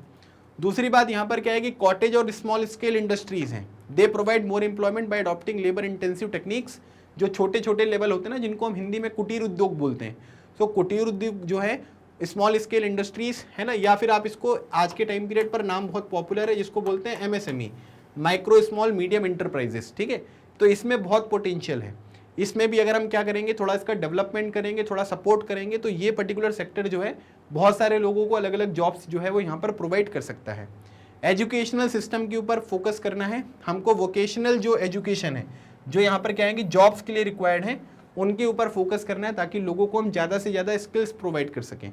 जब लोगों को स्किल्स प्रोवाइड करेंगे तभी सामने वाली जो कंपनी है वो उनको यहाँ पर हायर करेगी, जिससे हम उन लोगों को जॉब्स वगैरह प्रोवाइड कर पाएंगे। फिर पॉपुलेशन एक्सप्लोजन को चेक करना है, ये काफ़ी इंपॉर्टेंट क्वेश्चन है, ठीक है, याद रखना, ये एग्जामिनेशन में डायरेक्टली यहाँ पर पूछा जा सकता है। पॉपुलेशन को कंट्रोल करना है, क्योंकि हम कितनी भी यहाँ पर प्रोग्रेस करने, है ना, अगर हमने पॉपुलेशन को जो है वो कंट्रोल नहीं किया तो इससे क्या होगा कि जो भी रिसोर्सेज आप डेवलप कर रहे हो वो खत्म हो जाएंगे फटाफट, है ना। जॉब्स वगैरह जो है वो कभी भी फुलफिल ही नहीं होगी, हमेशा कमी लगेगी, क्योंकि पॉपुलेशन उसी स्केल पर बढ़ रही है। सो रैपिडली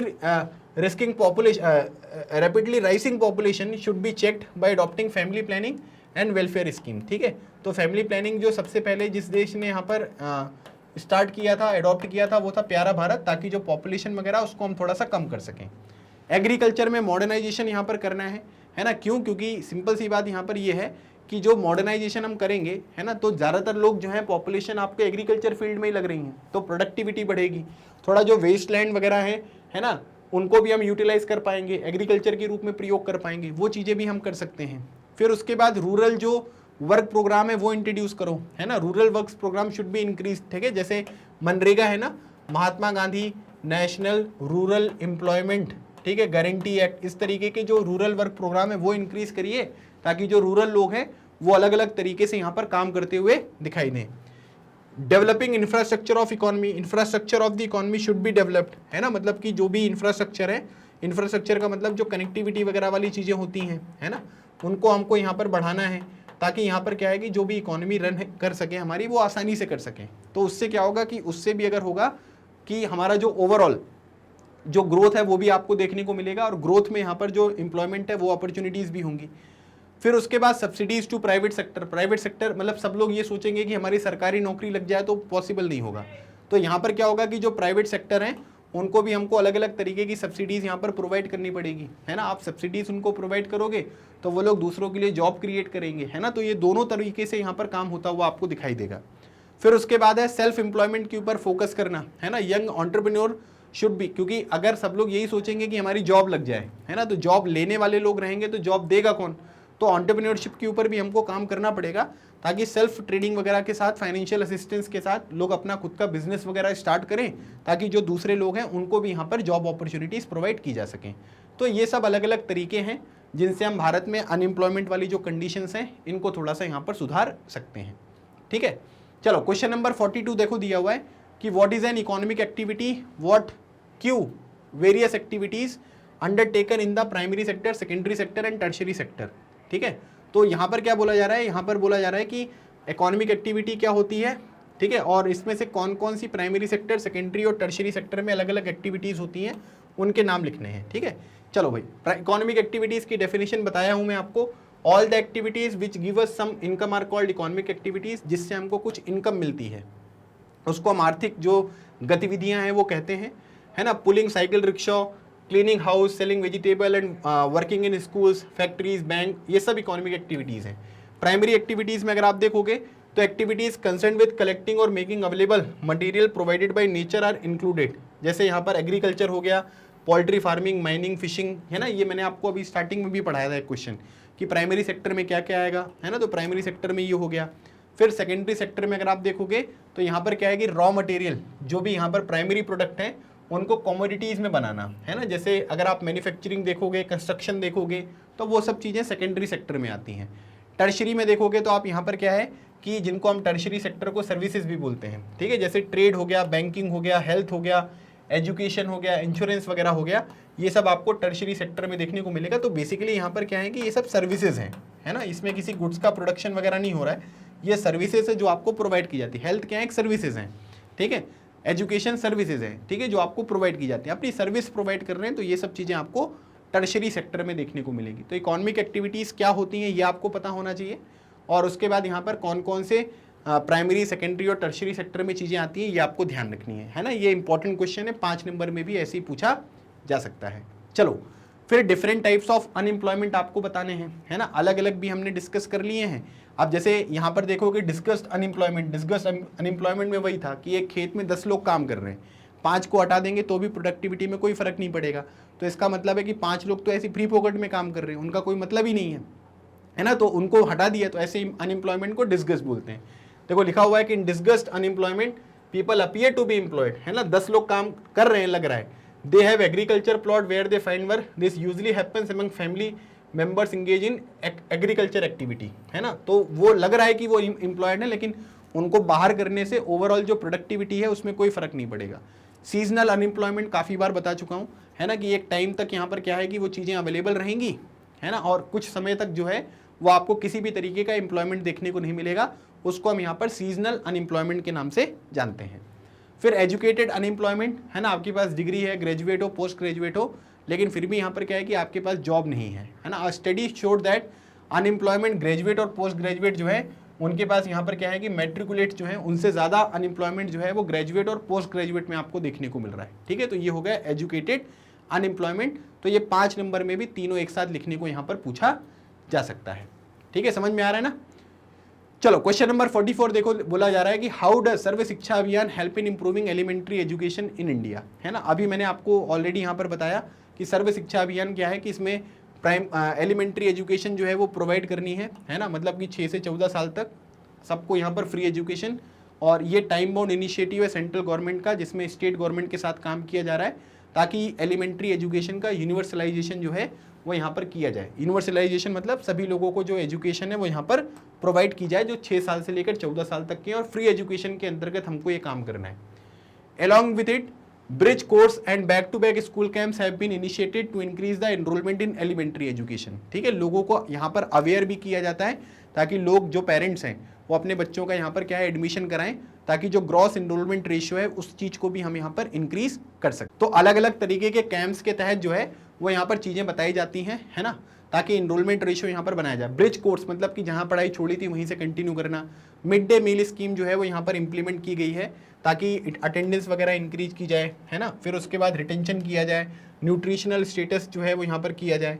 और it is because of Sarva Shiksha Abhiyan that there has been a significant growth in the literacy rates in India 18% जो थी वो 1951 में थी, और 2010-11 में अगर आप देखोगे तो 74% आपको देखने को मिल रहा है, ठीक है। और इसी वजह से आप ये कह सकते हैं कि हमने काफ़ी सारे जो लिटरेट हैं वो भारत की पॉपुलेशन में यहाँ पर ऐड किया।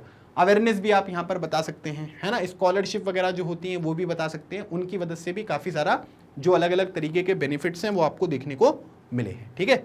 तो ये हो गए आपके लॉन्ग आंसर टाइप क्वेश्चंस, है ना। कुछ क्वेश्चंस के आंसर सिमिलर ही होते हैं क्योंकि वो हमने शॉर्ट आंसर टाइप में भी यहाँ पर किया है, लेकिन लॉन्ग आंसर टाइप के क्वेश्चन भी हमने आपको यहाँ पर बता दिए हैं कि कैसे एग्जामिनेशन में क्वेश्चन आ सकते हैं और आपको उन क्वेश्चंस को किस तरीके से यहाँ पर अटेम्प्ट करना है, ठीक है। तो मुझे लगता है कि आपको एक आइडिया यहाँ पर मिल गया होगा कि इस पर्टिकुलर चैप्टर से कैसे कैसे क्वेश्चन आपसे पूछे जा सकते हैं और उन क्वेश्चंस को आपको किस तरीके से यहाँ पर अटेम्प्ट करना है। अगर कोई भी डाउट आता है तो कमेंट सेक्शन आप सबके लिए ओपन है, आप उसमें ज़रूर आंसर करिएगा, है ना, अपने क्वेश्चन यहाँ पर पूछिएगा और अपना फीडबैक भी जो है वो ज़रूर जाकर दीजिएगा, ठीक है, कि आपको सेशन का जो डिस्कशन मैंने किया वो कैसा लगा। मैं इसका टेस्ट पेपर भी आपको प्रोवाइड करूँगा चैप्टर का, जिसमें और अच्छे क्वेश्चन मैं आपको प्रोवाइड करूँगा जो एग्जामिनेशन में हूबहू आपको देखने को मिलेंगे, ठीक है।